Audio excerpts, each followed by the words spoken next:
Welcome to the Unstoppable Recording Machine Podcast. And now your host, EYAL Levy.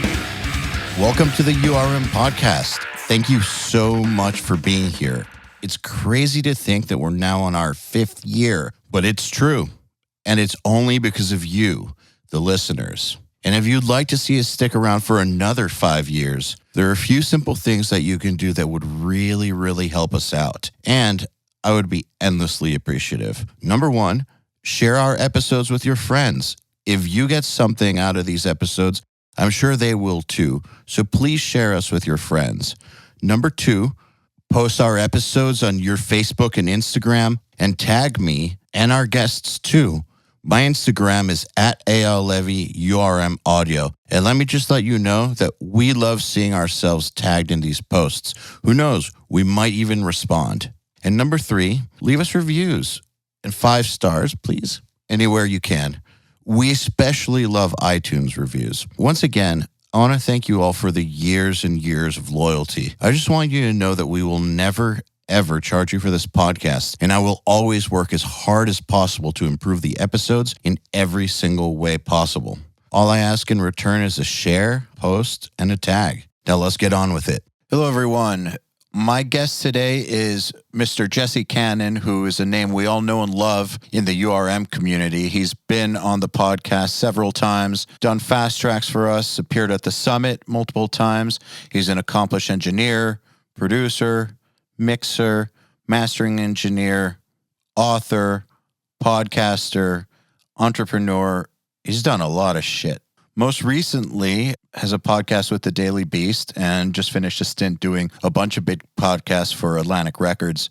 The guy doesn't stop and is a really good friend of mine. Happy to either introduce you or reintroduce you to Jesse Cannon. Here goes. Hi, Jesse. Welcome back. So psyched to do this. Yeah, I'm glad we're doing it. I know we were scheduled for a few weeks ago. I just couldn't do it. Yeah, well, I'm glad you're feeling better. Yeah, I'm feeling a lot better. Not 100% out of the woods, but let's say that I can see the light at the end of the trees starting to filter through. Well, when we were talking about this, I know I said to you, but it's a thing I don't think enough people hear, and I think it's good career advice too, which is that you're usually going up or down. And it's way harder to start going up when you're going down. But once you're going up, it does tend to be easier. And when you're going down, boy, is it easy to keep going down. Yeah. Basically, when I canceled the podcast, things were getting worse and worse and worse. I guess for people listening, I got pretty severe gastritis a couple months ago. And it started ruining my life to where I couldn't focus on anything, like just because it's just pain all day, every day. So yeah, when you and I couldn't do the podcast, that was kind of like at the height of it. But now I'm 3 weeks into an 8-week medicine regimen and feeling better. I'm so glad to hear that because I've been there with horrible stomach problems.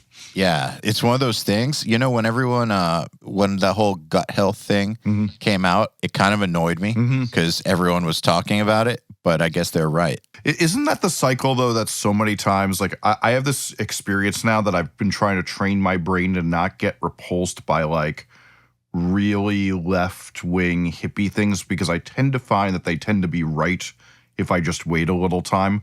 Whereas, like, you know, like every time there's a thing that's like some new thing, I'm like, oh, come on, really? We're doing this? Like, yours is a great example, kale. Now, you know, all I want is kale. Yeah. All I want is kale. But when that shit first happened in the ad campaigns and all that, no interest. That's actually a really great point. It's phenomenal for your health. Yes. You really should eat it. But the marketing, no. The marketing made me want to burn it. Yes, there we go. Burn the kale. And any place that sold it. Yeah, and then it was acai bowls, you know, all the things. Yeah, gut health is definitely up there as one of those things.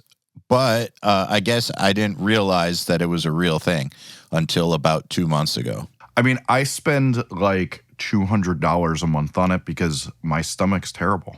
And so, like... What do you get? I get this thing called Visibiome, which is like the strongest probiotic you can buy. It's what they use to heal Crohn's disease and like colitis. And then I drink non-sugar drinkable yogurt in a smoothie with that thing we were messaging about, the athletic greens versus the amazing greens. Yes. So I didn't tell you this. I switched from the amazing greens to the athletic greens and then back, and I didn't notice a difference, so I'm sticking with the one that's half the price. Okay. Fair enough. I started taking a probiotic called Floristore on the recommendation of my mom. She said that it helped my grandmother a lot. And my grandmother had the true celiac disease, not that gluten intolerant shit that like 99% of people lie about. She had the actual disease, and her stomach was a complete and total utter mess. And Floristore helped give her, a decent quality of life in those final years. So I was like, I'll try that too, along with the medication. And actually, ever since I started taking the Floristore, I don't know if it's just coincidental that I started taking it maybe around the time that the medication started working, or if it's related to it, but I definitely feel better ever since taking the Floristore. To your point, obviously I don't want to turn this into a Joe Rogan health podcast, but the celiac thing, the reason the misdiagnosis happens is that people are experiencing it, but they don't realize it's candida poisoning, not celiac disease. And what I have is candida poisoning, which is that you've just had too much yeast in your body. But if you get rid of it and cut back on it, you'll eventually be fine. Whereas celiac is permanent. How did you discover the difference? I have an amazing, amazing doctor because I live in the most hipstery part of Brooklyn, the most hipstery part of the world. And she's a hipster mecca. Yeah. And she's like an all vegan, holistic with also real medicine. So she'll prescribe you things and she'll also tell you holistic things. She's just generally very, very smart. And I'm lucky enough to have, like anything else, I think to tie it back to audio, the funniest thing I think that people underestimate in this world, and I'll call this hipster philosophy, is that the sources of your information are the most important thing. Not just getting information. I think the difference between who you listen to on a subject and how deep you dig to find that, because there's digging deep and then getting to Alex Jones, and then you have bad information. And then there's digging deep and actually finding, let's call it Adam Curtis, who's the smartest information in the world. And you could, knowing which information to take in and finding the right sources of information is probably one of those skills that I even would say it is if we want to take it to record production, I'll fire some shots. Mixer Man books versus reading Mixing with Your Mind. One of them is the kind of just reading a tabloid, whereas one of them is Galaxy Brain Intelligence. Not to brag, but I guess it's going to come off as one. Learning from some people that have been on URM versus random YouTube channels. Oh, yes. Funny thing is as somebody who takes all those things, I've had a subscription to pretty much all of them. It is the truth that I get way more out of a fast track than I get out of anything. I mean, shots fired. Pure Mix is pure garbage. All right. You said it, not me.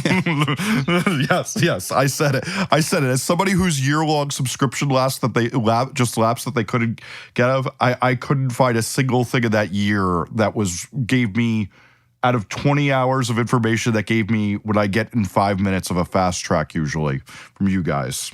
Well, I'm not going to say I disagree, but I honestly have never been on their site. So so I'm going to remain neutral in this one. Yes. I'll be Switzerland. Let me do the damage as a YouTuber of trashing the YouTubers. Yeah, but you're not a random YouTuber. Yeah. I mean, but it is funny because, am I not a random YouTuber when I have so many less subscriptions than some of the people who have never built a fan base and are just peddling information they read at a Russell Brunson class or something and third hand diluting it really down to terrible things? Yeah, that's the big problem, I think, with learning online in general, is that not every place can claim their actual expertise. So on the topic of you don't have as many followers as certain other people, well, I also know that you didn't start taking your YouTube seriously until only a few months ago. Yes. I could say the same thing about my Instagram. I only started taking it seriously a few months ago. So it's just about going to pass through 10,000 followers now. It's one of those things where if I had taken it seriously 5 years ago, it would be way bigger. Yep. But that doesn't change, I guess, the level of quality that I bring to the things I do.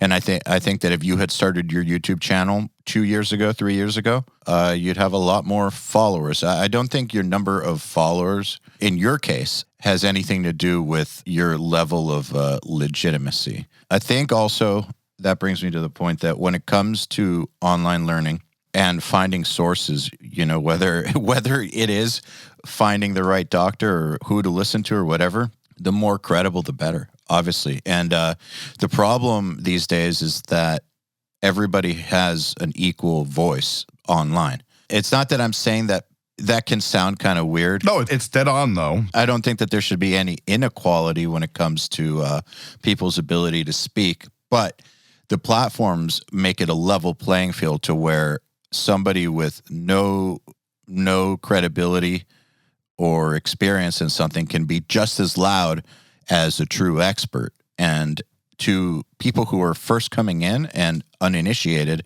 who don't know how to spot the difference, that can be very misleading. And it can be harmful, I think. Yeah, much similar to a conversation you and I were having this morning on text where we were talking about something very different. Though we won't go there. Yes, we're not going there. But what I would say is that one of the biggest problems we have now is that because everybody's voice is equal, which is a good thing, that's great. But then the big problem we have, though, is that figuring out and a lot of people are really pissed off about that pandemic thing, that it got so many views so fast when it's just nothing but lies. And it's not even debatable truth. They full on fabricated lies. And the fact that democratization of information has gotten to a thing. And I am convinced that is going to be the great thing that we have to level with society right now, is how we hand out authority is probably going to be the biggest challenge of the 5 years. And if we really want, I don't obviously want to get down this, but I think that even there is a weird thing of that Black Lives Matter, which we obviously don't need to go down the pike of, but is about how you handle authority. We're saying that the police have had too much authority, and on the internet, most of the problems are Mark Zuckerberg isn't policing it enough. This is given too much authority. Why are we letting this? Every issue is how much authority we're delving out, and people don't see that on a macro level, that's really what most of the arguments are about these days, is that there's too much power in certain places. Too much power, but then also certain people are worried that not enough in other cases. So finding the exact right balance, it's like a juggling act. And I think also the problem is that since we're in a new age, we are in a new age. There's new parameters, new rules. Nobody really knows what the right appropriate balance is for power and authority, credibility, all those things. We're kind of learning as we go. And so there's going to be a lot of missteps. But that said, I do want to put this out there.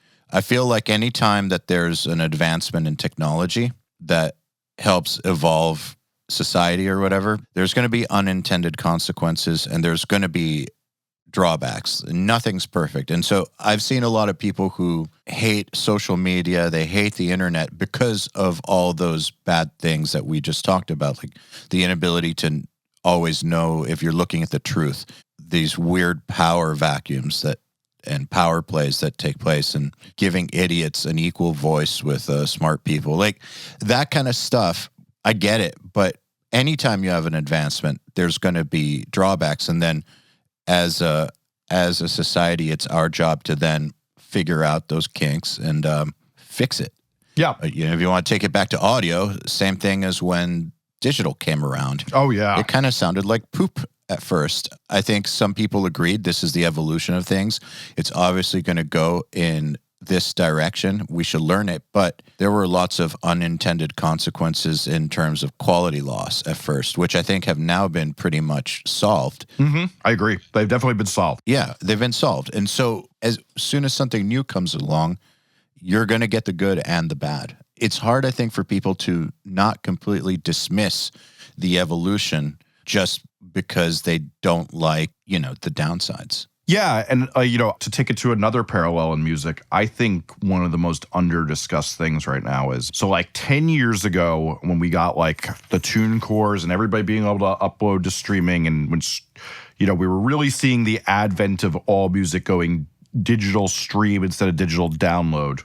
We started to see a real big shift in power for a while where all of a sudden the indie artists really had a chance, and I'm convinced that we're now in a place where it's gotten way harder again because the majors and big indies with these fucking playlists having so much power have now made it so it's so much harder for smaller voices because they've cut so many backroom deals to give them advantages. Like, the biggest one I always talk about is like that. If you're not on one of the big indie distributors or a major label, you're never getting put on Spotify radio when a song stops playing.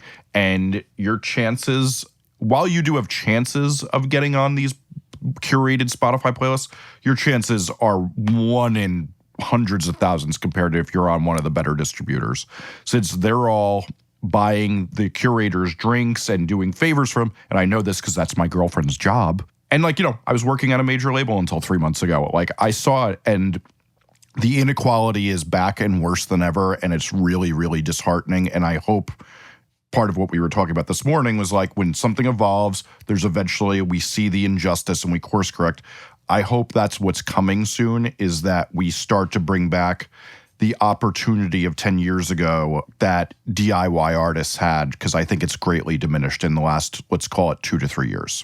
Here's the drawback, and I agree with you, but there is a drawback if I think back to 10 years ago. 10 years ago, it was so free for all, wild, wild west, and also directionless, rudderless, that the industry started signing way too many bands, and it created a flood of shitty bands, basically local bands with record deals. This became a thing, and I know it because I toured with these bands. I had them in the studio. I remember having fights with A&R guys why did you send me this band? Why did you sign them? What are you thinking? Are you trying to sink the ship? These bands should not have a record deal. I think too many people were getting opportunities, and it was degrading the quality of everything. This is a great point. There's a balance you got to strike there to where you're not just letting everything through the gate and giving every single thing an equal shot musically, because you end up in situations like 10 years ago where sales are dropping. You don't know if the industry is going to survive. And I think that a lot of it did have to do not just with the fact that the major labels, put off evolving technologically. I think it had to do also with the quality of the music that was coming out overall. I think it was turning people off. I don't think that the non-musician really thought about it so much, the way that I would. Well, they couldn't see it the way we see it. Yeah, but the fact is they were not being drawn to the music the way that they once were. I would say that nowadays, though, it seems like they're being drawn back to the music. And what's interesting is the gatekeepers are stronger, much like they were back before the internet. It's like a parallel system to how it used to be. It used to be almost impossible to get a record deal. Now you're saying it's almost impossible to get on one of these playlists. There's a lot of parallels there, but I think music's been getting better again. Yes. And a lot of people think back to the 90s or pre-internet as also better ages for the art. So where's the balance? I think it's interesting because, a common discussion now is that there's only 2 ways you're really getting signed these days to a bigger label, which is that they check their analytics software. And one of the things many musicians don't even realize is that there's now literally software so there's all these things like Amuse that will upload your music and for free, and where people are like, wow, why do they do that? It's it's because the major labels pay them to be able to see who's trending in those things so they get access to them first. And I think particularly that one's Universal, if I remember correctly. It's called Muse? Amuse.io. Okay. So, but the point being, labels only now sign somebody when they get on a big management company that they already work with and they hear from that and they're like, okay, this team is good, so they're going to bring this person up, or they see that they're trending through that thing. And most of the time it's seeing that they're trending from a thing or that they've just seen huge numbers from an artist that has not been built up yet. So in one way, that's great democratization because we're seeing genuinely, it's not like when, Chiodos and Daphne Loves Derby notoriously confessed that they drove up pure volume streams to get signed. And, well, I'll call Daphne Loves Derby a terrible band. And everybody kind of used this as the example of people getting fooled because then they sold nothing and people didn't like it. But Chiodos obviously was just a good, smart selling band. But so what I like to talk about is the era you were talking about was this era of exploits. And so same thing with like what's happening with YouTube right now is like these idiots who just learn some Russell Brunson techniques go huge up the YouTube thing, even though they are literally giving like bad and false information left and right. But they've learned how to feed an algorithm properly. And that exploit was when you could figure out how to build bots to drive up MySpace or pure volume streams years ago. And then some dumbass indie label will just be like, well, the streams go burr and I need to sign. And you know, we got stuck with all these bands that you and I were getting in the studio that were like, cool, these people are incompetent idiots. And then those records would go, even though we'd work on them forever, you can't, I mean, you can polish a turd in some extent, but you can't polish it to this level. The turd that stunk too turd much. better have some fiber in it to begin with, you know? Yeah, and that is the thing is that I think we've gotten rid of a lot of that in music, but I guarantee you that at some point this analytic thing is going to take it down a very, very bad hole because I'm convinced society doesn't know how to take its medicine, so it's going to just go someplace that's very, very bad in a few years. But right now, I like where it's at. Society does not know how to take its own medicine. But I do think, I've said this before, and I really do believe that we're in the first quarter of a very good musical time period. I agree. As far as good music goes and people appreciating it. I think I started noticing it about 3 years ago, and I think it's going to last a little while. And then, of course, we'll go back to dark days for a little while. But I do think that we're in the beginning of a very good time period. Yeah, I've even, you know, I almost made a video on it the other day for my channel that I think even there's an interesting thing of that COVID has brought on a greater musical connection that I'm seeing on the internet in that, so there's this like Robert Smith thing from when he made Disintegration. So if people don't know the Cure's record Disintegration, it's notoriously one of the most overly emotional records of the last 40 years. Sold millions of copies. Yeah, I've heard of them. They won some Battle of the Bands, right? Yes. They won the battle for Guitar Center or something.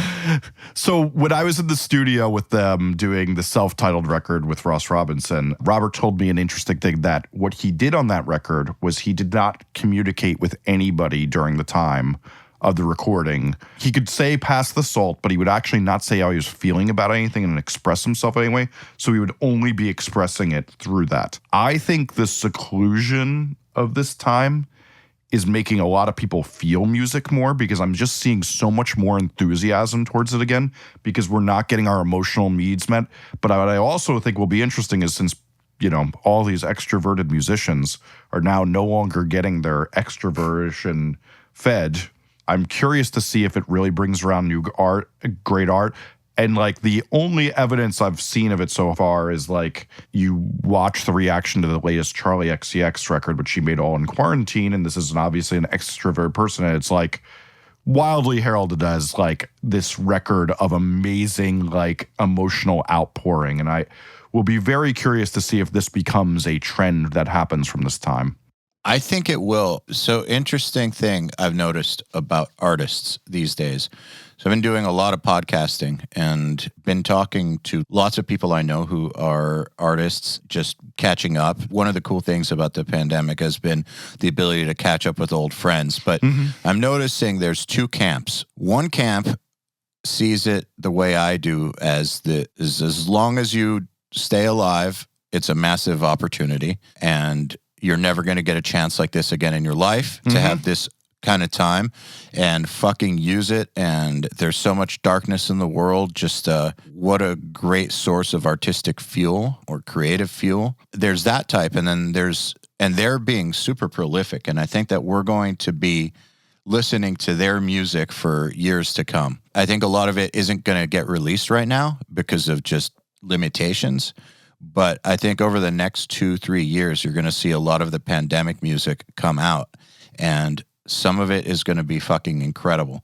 for those same kinds of reasons, just like bottled up emotions mixed with very dark times make for great music. However, there is the other side which has bummed me out. Well, I'm talking to musicians that I know who are very hard workers, who really do have their shit together, but who are just being total defeatists. And so they're not motivated to write. They're not motivated to do anything. They don't see the light at the end of the tunnel.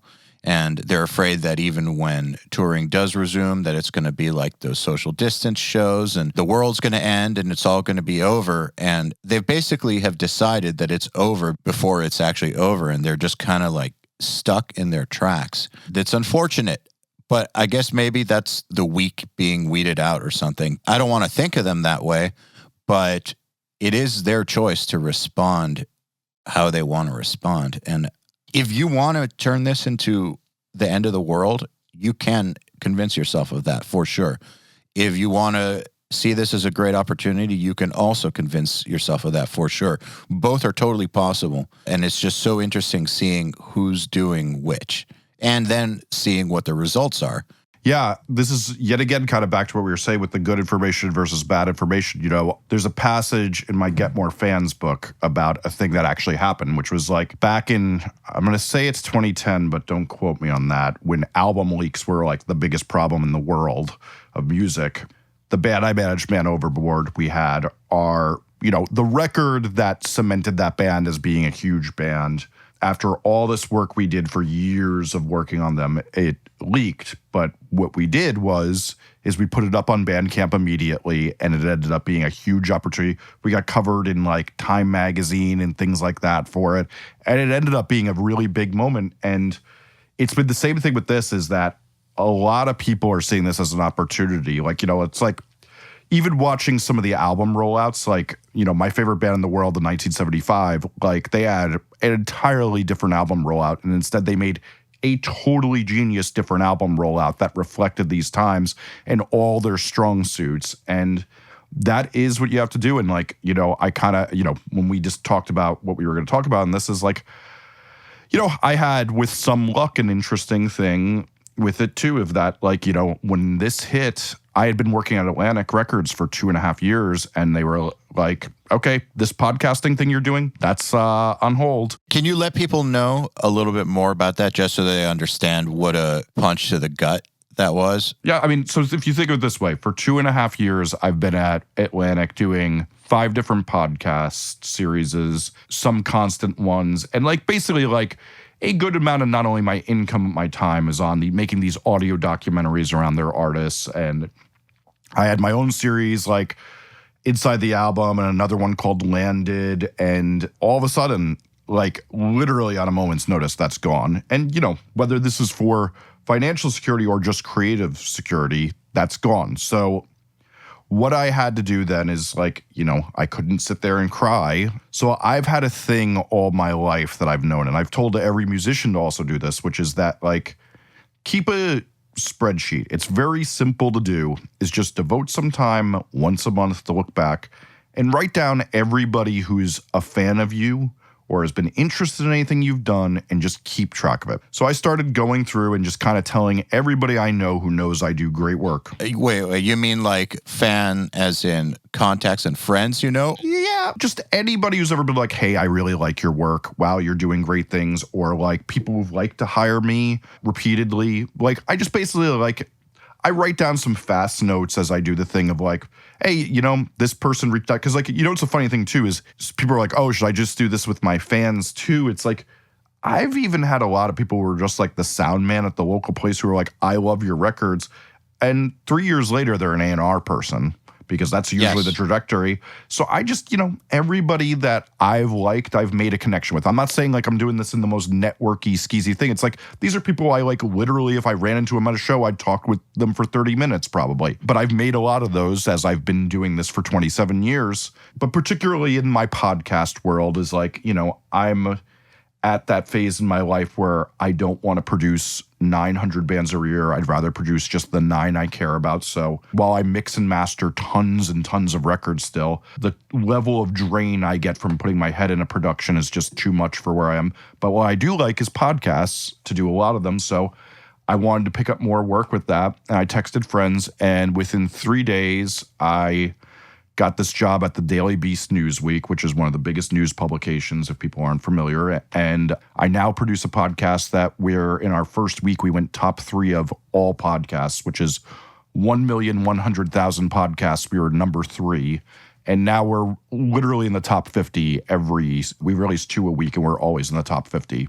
That's crazy. Yeah. But that was from a practice. And like, to tell you even like more how hilarious it is of the practices, is it turns out the head editor of Newsweek, so like when I did the interview for this job after I was recommended for it, the head editor who does all the hiring, I recorded a record with him in 1999. So the interview was 3 minutes after I was referred to him by somebody who didn't even know that. And that's the music world, is that people go on to do crazy things after they're done with this. And if you're doing great work and doing things, this guy knew I was a hard worker because I slaved for him in his band in 1999.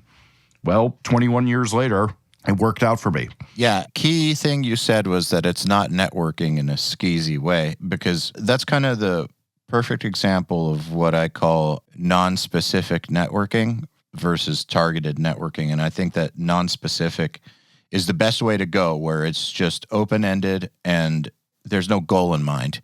You just make friends with somebody. You just make them happy in whatever capacity you can, and you let it be. And if you do that enough, you're going to be very surprised by how much fruit those seeds end up bearing, basically. Yeah, and I think some of it is also a bad attitude a lot of people in our world get into, which is that you're so busy you can't do this. Like, you know, like I even think about our friendship, which is hilarious, is like we both just happened to be teaching for Creative Live, and then we messaged at some point. And then over the years, we grew to be friends who text all the time. But like, you know, I don't think either of us were thinking that consciously. It's like, oh, this is a smart person, I should keep talking to them.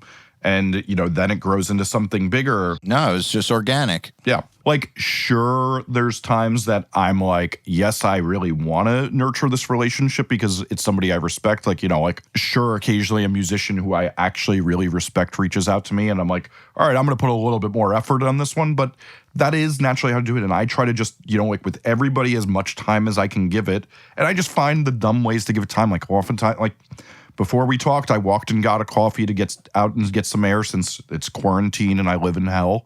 Hell being New York City, you know. And I messaged 8 different people who just asked me dumb questions about whether it's a synthesizer in my video onto, what do you call it? Just like a general, which city should I move to if I want to be a pop songwriter? Because it takes me 10 seconds. I know those relationships end up being years from now. I've had it so many times. Those people write me and they're like, hey, you know, I'm now A&R at this. I'd love for you to work on this. So I make sure I always take it seriously to just do the very little work it takes to maintain relationships, because it's usually 1, fulfilling, and then 2, works out in my favor over the years. You know, interestingly enough, my friendship with Finn developed the exact same way. We both used to write for Metal Sucks. I just messaged him one day because I liked his writing. It's great. But I felt like something was incomplete in something he said. I wasn't like being an asshole about it, but I just felt like starting a conversation. And it just organically grew to this. Mm-hmm. Very similar with Finn and I, too. How did you guys meet? Well, you know, the funny thing is, you know, Finn and I met when we were like 18. Okay, I thought so. Because he was pen pals with my best friend, but I didn't remember this.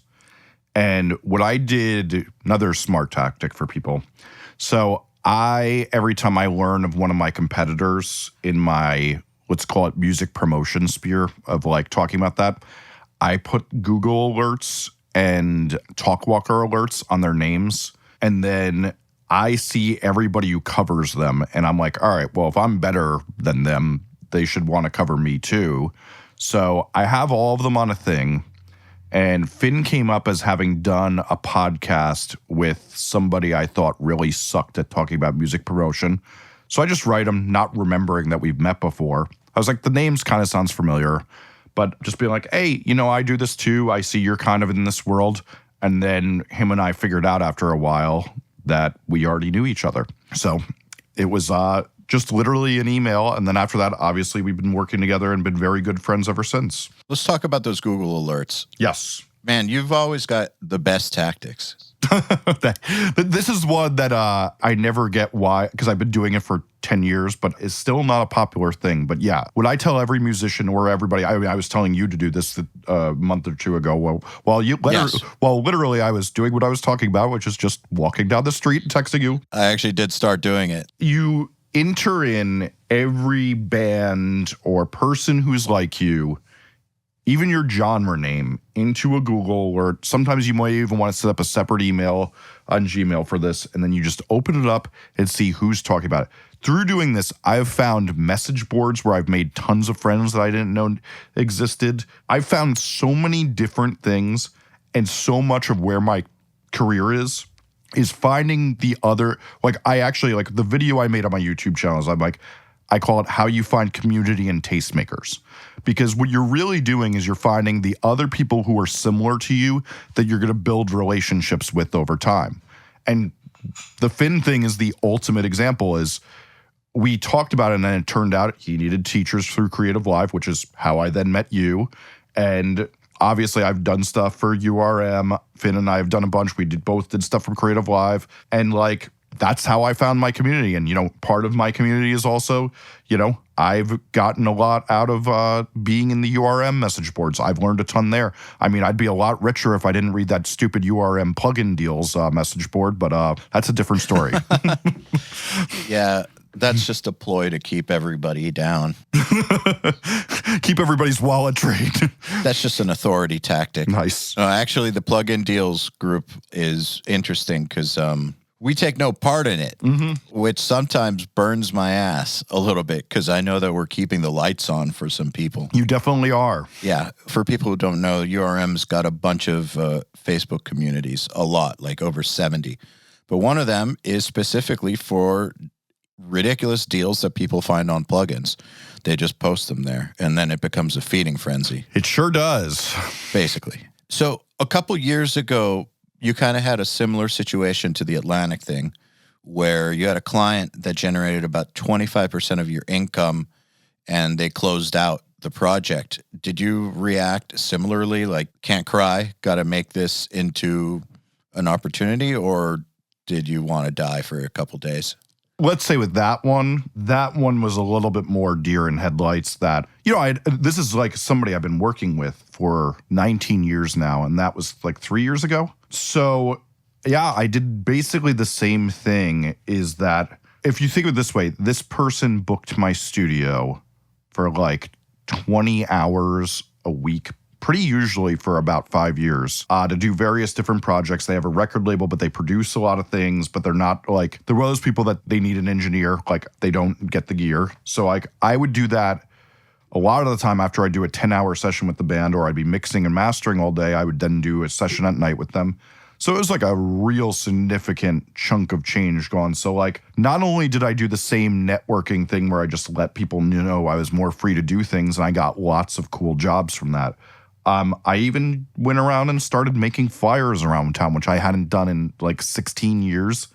And, that didn't get me the best business. But the thing I always tell everybody that's interesting about if you make a compelling flyer or you do any of that, if you keep that up, and it's a lot of work, I probably put 20, 25 hours, but I kind of joke since in New York, what is putting up flyers? It's walking from bar to bar. So I get a drink, I walk, it's nice out, I put up another one. It's not the cruelest work I've ever done, or just similar to what some of my nightlife is sometimes.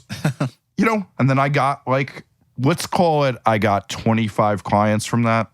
23 of them were awful that I even some of them I shut down and said, I'm not working with this person. I'm just telling them the studio's filled.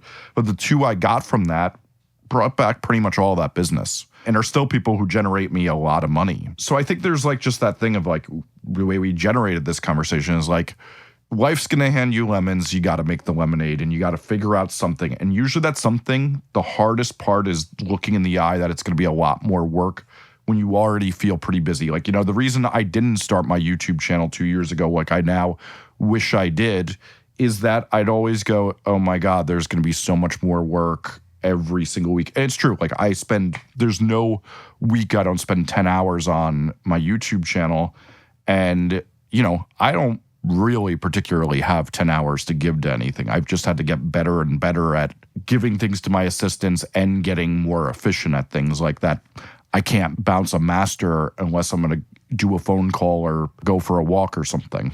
But you've got the confidence that the time invested will be worth it. Not even confidence. I mean, I just have evidence all throughout my life that I know. You know how to do it. There's a thing you and I have talked about before, which is like there's reactivity and proactivity, and there's also outreach. That like, one, you have to be doing things that, if we're going to talk about record producers, like it's like learning a new skill.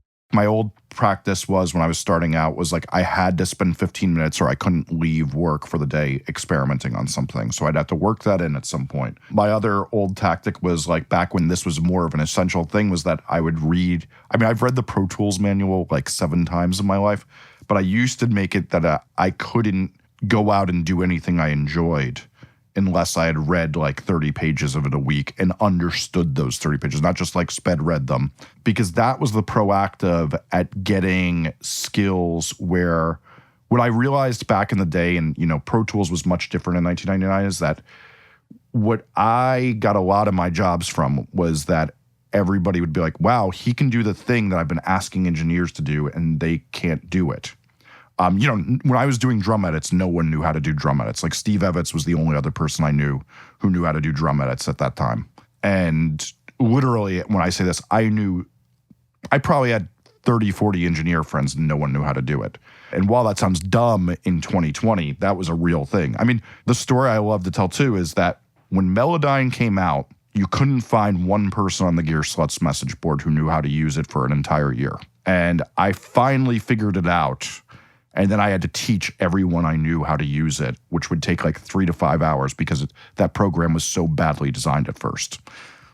It's interesting that you say evidence, because I share your thought on that. I feel like if what I do now were to somehow implode, URM, riff hard, all that shit just went away, I know I could do something big within a year or two, just because I have so much evidence in front of me that I've been able to do things over and over again, and I know how to do it. Like it's not a wishful thinking thing. I know how to lay it out and make it happen. And it's important to look for the evidence of what you're able to do, so that when you do enter dark times, you can just look at that. You can look at, I call it proof sometimes, but you just look at the proof or the evidence, and that right there helps get you through without letting you resort to emotions or something that could be negative or scary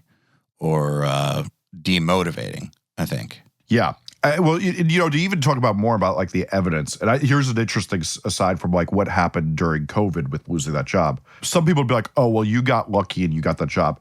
The funny thing is, I actually got another one of my dream jobs during this, and I had to say no to it. There's this amazing podcaster who I really respect who needed a new producer, and I wrote them with my resume. They called me in 2 minutes, and they're like, okay, we want you. And I'm like, okay, what's the time look like? And they're like, we need this many hours. We need you to be flexible. And I'm like, this other gig I got's better.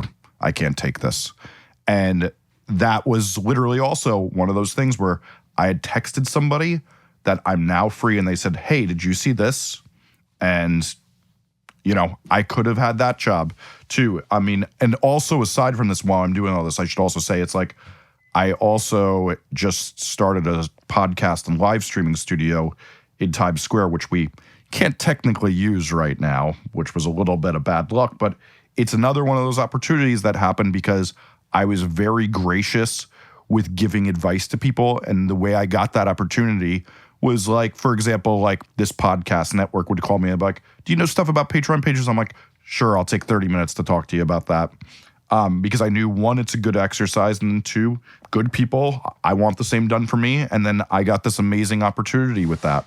It's amazing what happens when you give of yourself to enough people for long enough. I don't believe in karma or anything like that, but it does end up coming back, mainly because people have a good opinion of you. About something else you said that I wanted to echo about, learning Melodyne or how to edit drums before anybody else. One thing that Finn and I always talk about, one of our operating principles at URM, is do what the other guys won't. Yeah, that's totally it. So we try to imagine what it's like for somebody else doing a similar sort of company. And we ask ourselves, would they do this thing that we're doing that's really, really hard? Like, say it's a project that's going to take 8 months that we need to hire outside contractors for, that's very expensive and a lot of shit work, a lot of data entry, it's not fun, but it's going to change something about our bottom line or make the product way, way better. But would most people tap out within 2 weeks or 3 weeks, or would they go the full 6 months like us? And if we can confidently say that actually most people would tap out, we can't imagine certain people actually going through with this, then we're all in. I think that's pretty smart. That's a guide for us. I think there is that interesting thing, and this gets back to that proactive, reactive thing of learning to look in the eye at where there's holes that people don't understand. There's even just a thing of the book I wrote on creativity, I'd gotten pretty bored with production because there's just I'm 20 plus years into this.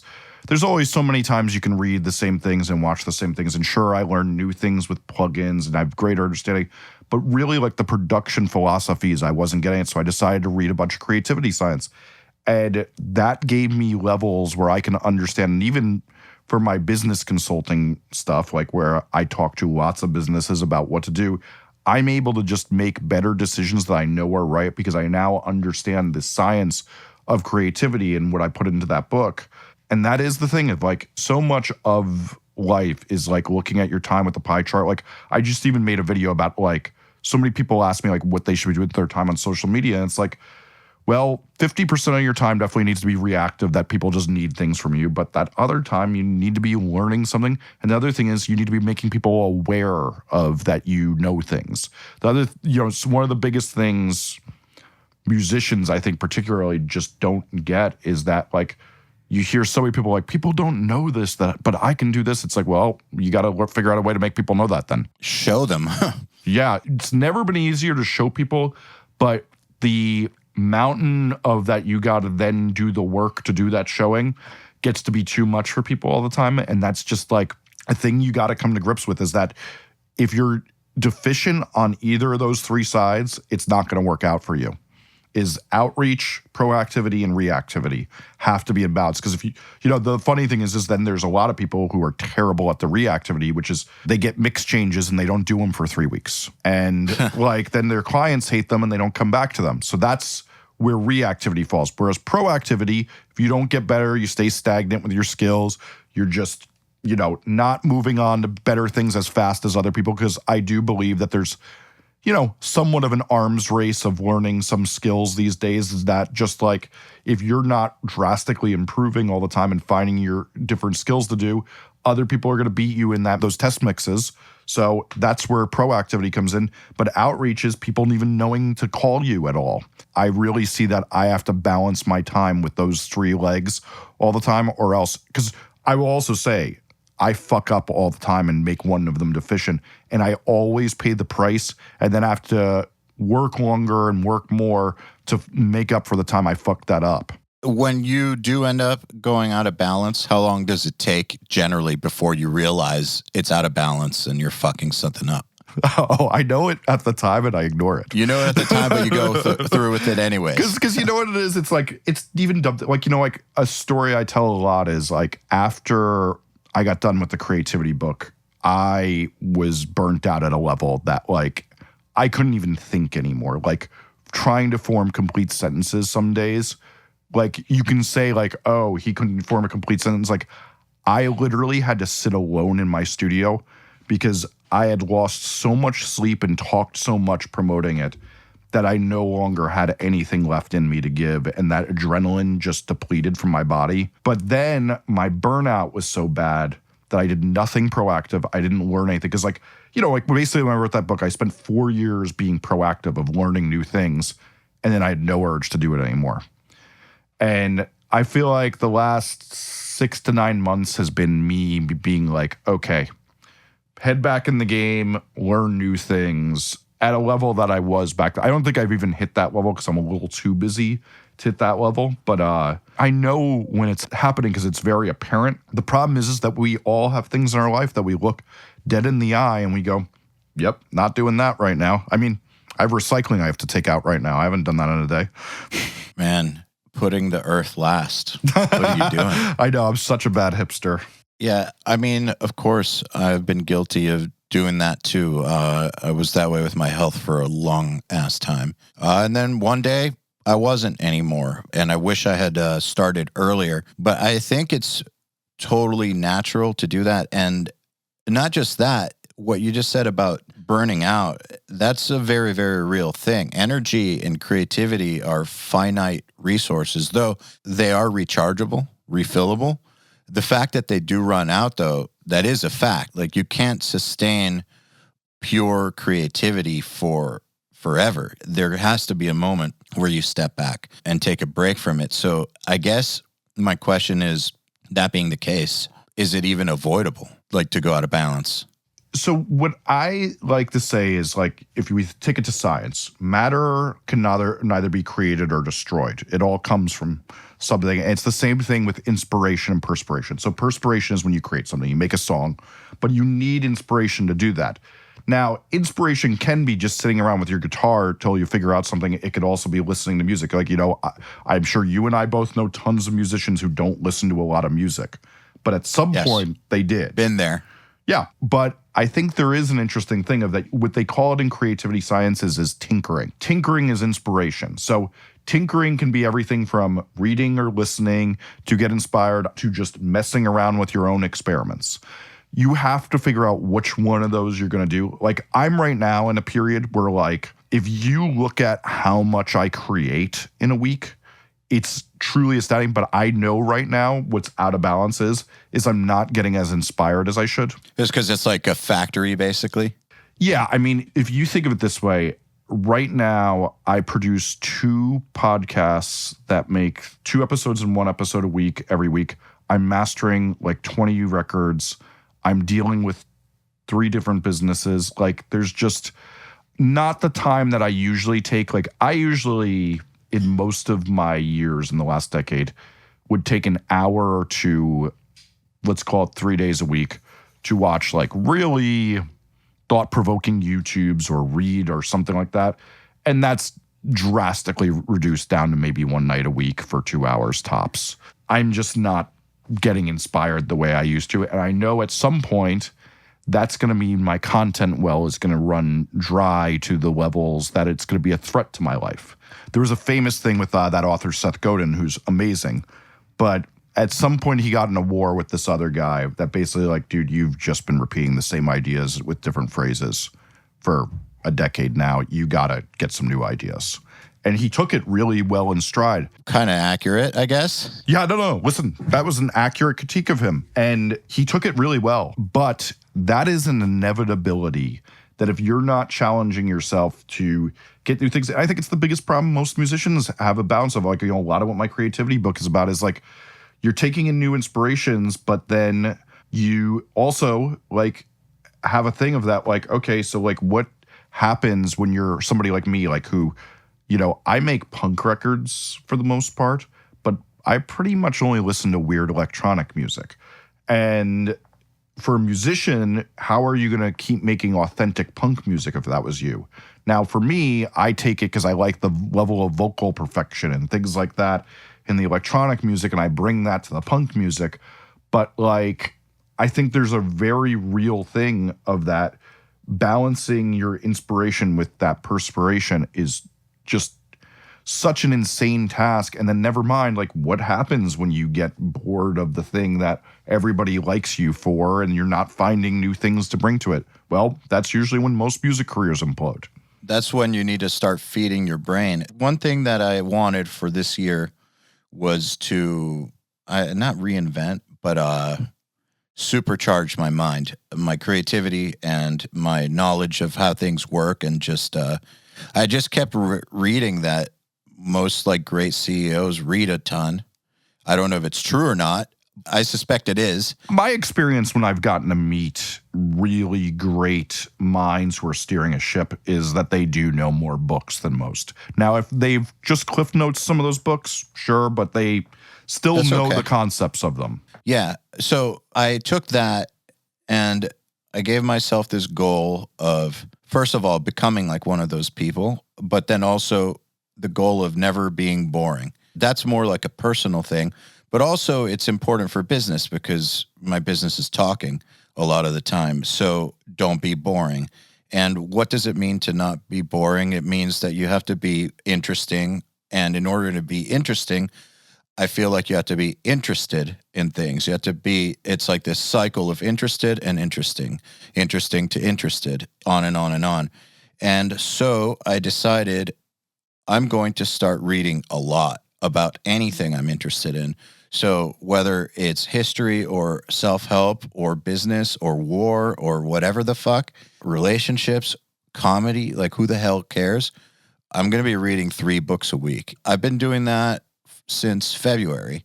I think I'm less boring than I was in February. Yeah, I mean, it's funny. It's like what I would connect that to is a book you read, which is Where Good Ideas Come From. That's so far the best one I've read in this series. Let's give the endorsement. That's my favorite book of all time, which is how we got onto that. Is you asked me, and I'm like, but that saying in that book from Arthur Schopenhauer, chance favors the connected mind. I take that part really seriously in that I know I have 2 to 3 real interests in this world. I have like an interest in the arts and creativity. I have an interest in politics. I have an interest in interpersonal things.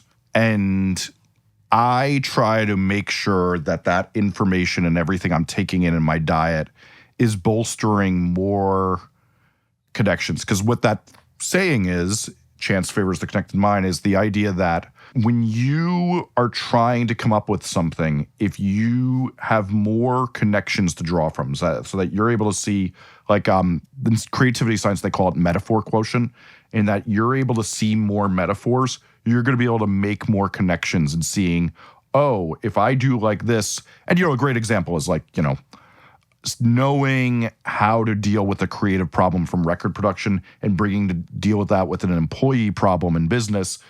That's chance favors the connected mind. And I try to make sure I go really hard on those subjects and not just be one of those people who's just watching a million random TED Talks and not making connections because it's too diverse. I try to keep my focus very in my 3 things that I'm very interested in. I think that that's super, super important. Actually, Finn helped me with that. We call it the entrepreneur's curse. Yeah. Which is wanting to do everything, like basically not having a QC for your ideas, in a way that you might have lots of great ideas and you could probably go down any of those paths, but are you asking yourself if those ideas really are serving the path, and are they distractions or not? And I've noticed that if I don't keep them to like 3 things, basically, I start wasting time. I start wasting time going down stupid paths and doing unfocused things and just spreading myself way, way, way too thin. Because I feel like there's so many things I could do. I got to keep it on kind of a straight and narrow in order to not fuck up, basically. Yeah, and I think there is a thing that's interesting with like the entrepreneur thing, and it's even a parallel in record production, is that you do need to know a decent amount to get certain things. Like, knowing why a drum rattle occurs if you're going to be a producer who works with drums is not necessarily what you're told every day is going to do it, but boy, is that essential information to know. And it's the same thing with you and I do with business, is that like I need to know how a programmer does changes in order to communicate with them. Just as like I have one person I work with all the time who doesn't get how reverting back to Pro Tools things are. So they'll be like, hi, okay, can we revert the vocals at 143 from this mix from a year ago, but then revert the same vocals at 142? And I'm like, well, the problem is that overwrites that and that overwrites that. Understanding how to communicate with those people and having a little bit of jerk of trades is a good thing, but still like being conscious of what your focus is and where you're failing in those things because you don't have an understanding is one of the most crucial things. And where I would take that with musicians is that like oftentimes they're ignoring crucial things that are easy to know. Like, you know, I even joke like, you know, like one of the biggest things that musicians write me is they're like, spreadsheets are intimidating. I'm like, if you wanted to be the world's most expert on Excel spreadsheets, it takes 30 hours. If you want to just be passable, it takes 3. You're telling me you can't take 3 hours to do that? Yes. Yeah. Yes, it's like that. That's what they're telling you. The meme of the Chad who like the guy's crying at him and then he just says, yes. That's totally it. I'm the guy crying about the spreadsheet. Chad says, yes, not doing that. It's interesting because, you know, I'm doing the Riff Hard podcast now where we're mainly talking to musicians, which are it's a slightly different crowd than the URM podcast. Even though I bring musicians on URM, yes, this is exclusively musicians. And they, by and large, have a very different take about business than the people that I bring on URM. I remember talking to somebody like a week ago, a guitarist from Suicide Silence. He's a smart dude. And that band has been very on top of their business their whole career. But he was talking about how bad they are at it and how things didn't get better until they brought in people who were good at it, and that the majority of their early success was just sheer force of will, not business smarts.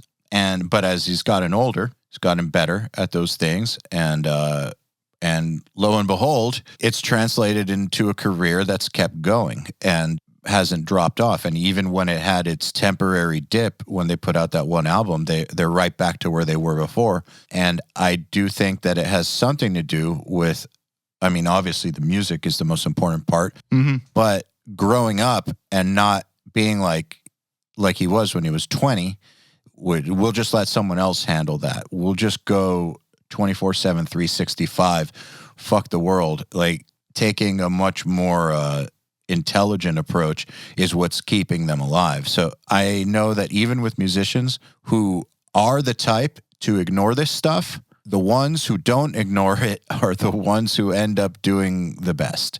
It's not a surprise at all. It's funny because you saying that brings me to like a thing that I only like learned how to talk about recently, which was like the idea that like what musicians constantly do is they look at somebody and they go, those guys suck at business, but look, they got famous, so I can do that too. Yes.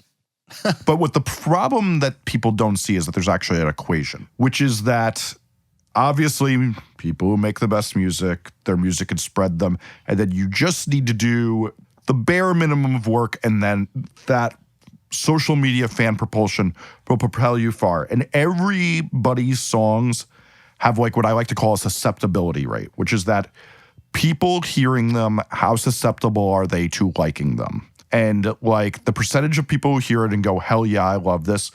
You know, when Suicide Silence came out, I think they hit a nerve musically. Right place, right time. Yeah, like it was just, I mean, I even like to go further than that because like I think that that's a little bit of luck when it really is like they had the right emotional IQ to know, to find a sound. But then the funny thing is yes, they were probably terrible at business, but their music did them so many favors. But then there's some other bands that like I think are, let's call them 10% less susceptible when people hear them, but they're so good at business, they're going to get bigger than them. Now, the funny thing is the music part is the obvious thing that can propel a lot. You could fuck up so much when you have great music, but truly when you see those two things joined, it's incredible. And the musicians often just instead of saying, I'm going to be the Voltron and build this as great as I can, they go, I can get away with that. It's fine. You know, we don't need to be that good. Who cares? I don't need to learn that. Like, even just like the funny thing of like, I've watched so many times people be like, you need to read this book. You guys are so good, but you don't put it out there, you know, telling somebody they need to spend 10 hours grazing through a book.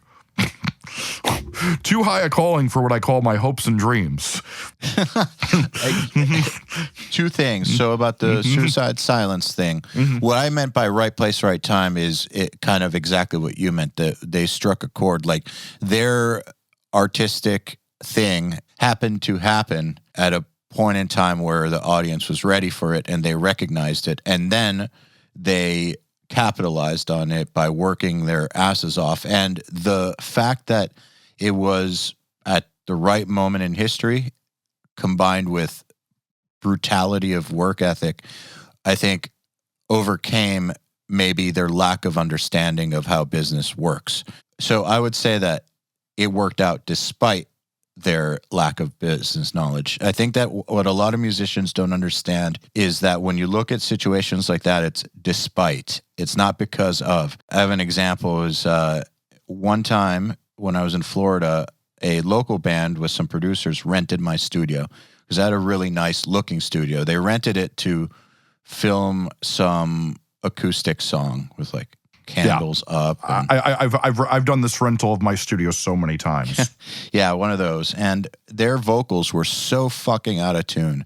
Like they could not harmonize to save their own lives. I could stick a gun to their head and they still wouldn't be able to. Though you shouldn't ever do that. Just saying. And I remember overhearing one of them say, Alice in Chains Unplugged had out-of-tune vocal harmonies. We can do it too. It's like sick. Yeah. There's the work ethic. That's that same kind of thinking, I think. Yeah. It is the funny thing too of, I think like one of the other things is that I've learned that like there's I like to say now that like I try to, as I have each problem in life is say, figure out what the right lens is to look at it. And so like the lens I think many musicians have is that they go, well, that person did that and that's stupid.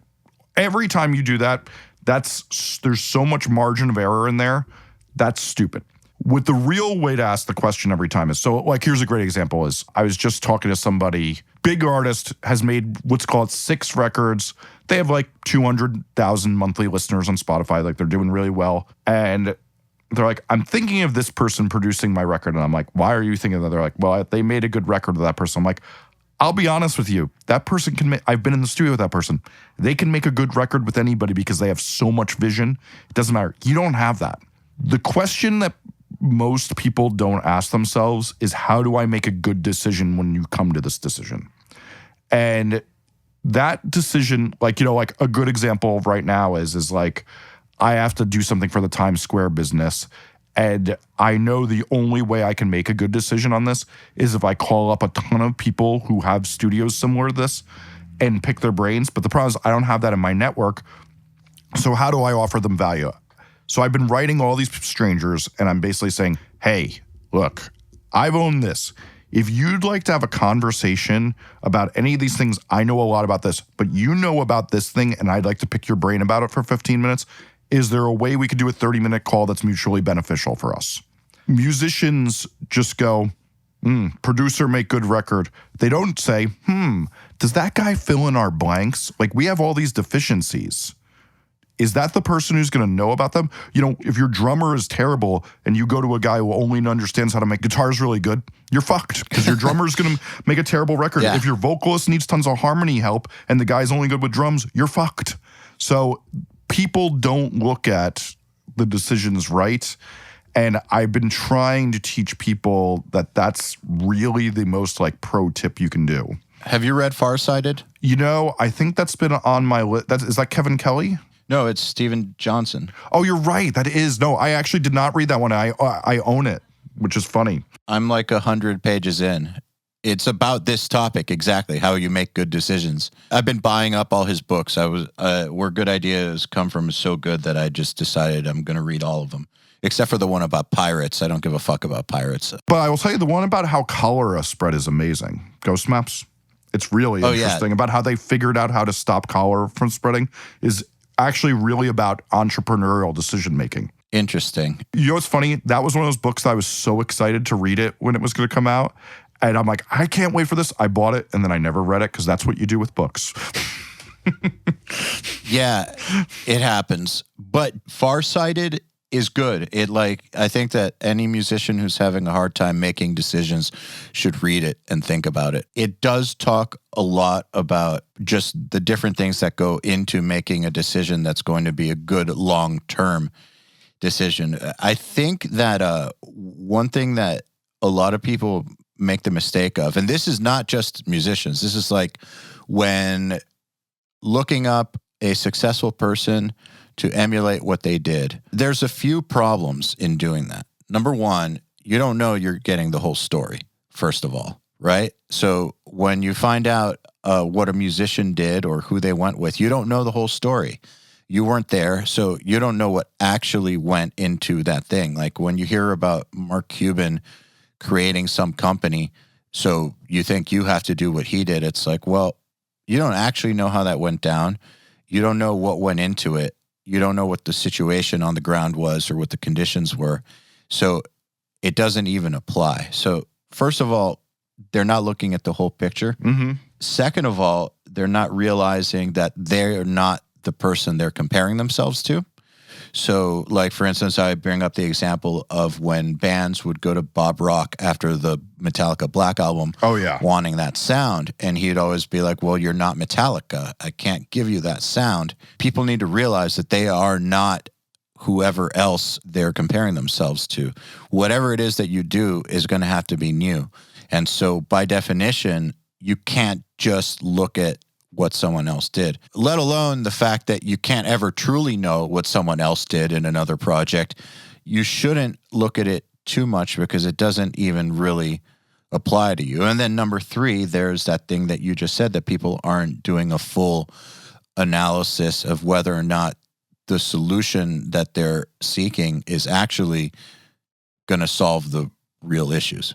Yeah. And you know, it's like, my favorite thing too is that you only realize this when you're successful and other people are talking about what you've done, is that my favorite thing is like scam people like I do, like scam them out of just kidding. I'm more saying the thing of people will be like, they did this because of this. Like my favorite thing is like somebody will be like, well, their new record sounds like this because they got on a big label and they told them to do that. It's like, well, we finished the record before we had a label. It was handed to them done. So I guess you're not right about that. Yeah, maybe the label approached them because they had a record that sounded appropriate for a big label. Yeah, I have tended to learn that even also most of the mythologies about the big records I've done even get distorted. Like my favorite hyperbolic story I love to tell is that I worked with this band, and I'll even say the band. There's this band called Bad Wizard. They were doing really well around when the Strokes were doing well. They're in Rolling Stone. And I go and read an interview, and they're like, well, we did the new record at a castle. And I'm like, we did that in my parents' basement, not a castle, townhouses in the suburbs. And you just learn, when Joe Barresi was running around telling everybody they recorded the Tool drums in a helium-filled room, just as a goof, and yet you still see that on the internet that happened. And it's like you learn that the mythologies that you've learned through all these things are 9 times out of 10 good for inspiration that maybe you can get a good idea from. But if you're going to just emulate this shit, it's usually bullshit. Want to know what another great one is? What's that? The myth of the lone operator superstar, like the myth of a Trent Reznor. Like those people always have a team. It's never just one person, even though there might be one good-looking person, or that team might have collectively decided, or maybe one of them is the leader, like Bon Jovi or something, but it's never one person. It's just not. I don't know of a single situation where it is.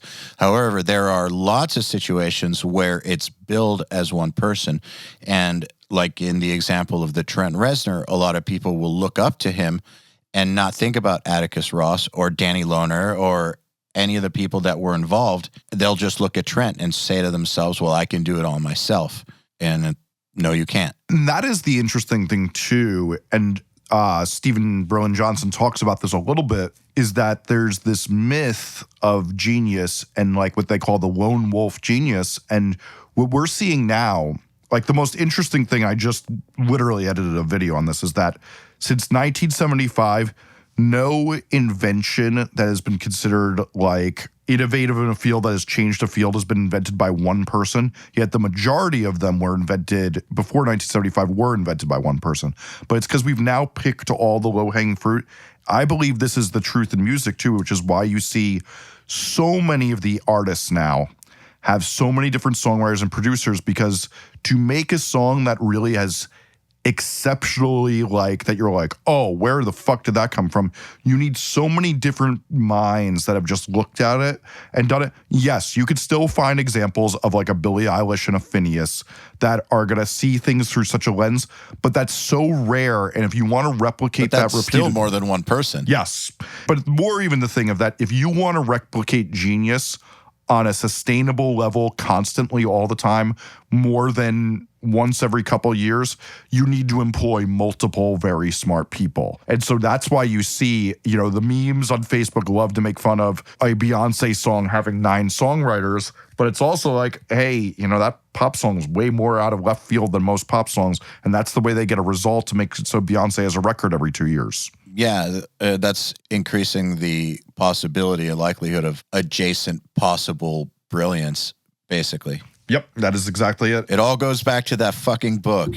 Yes, it really I feel like does. a Jehovah's Witness or something, because I've talked about it so much. The world would be a lot better if people read where good ideas come from more than most other books. Yeah, I completely agree. We need to make a pact right here. If that one of us can ever get Stephen Johnson on a podcast, that we double team this.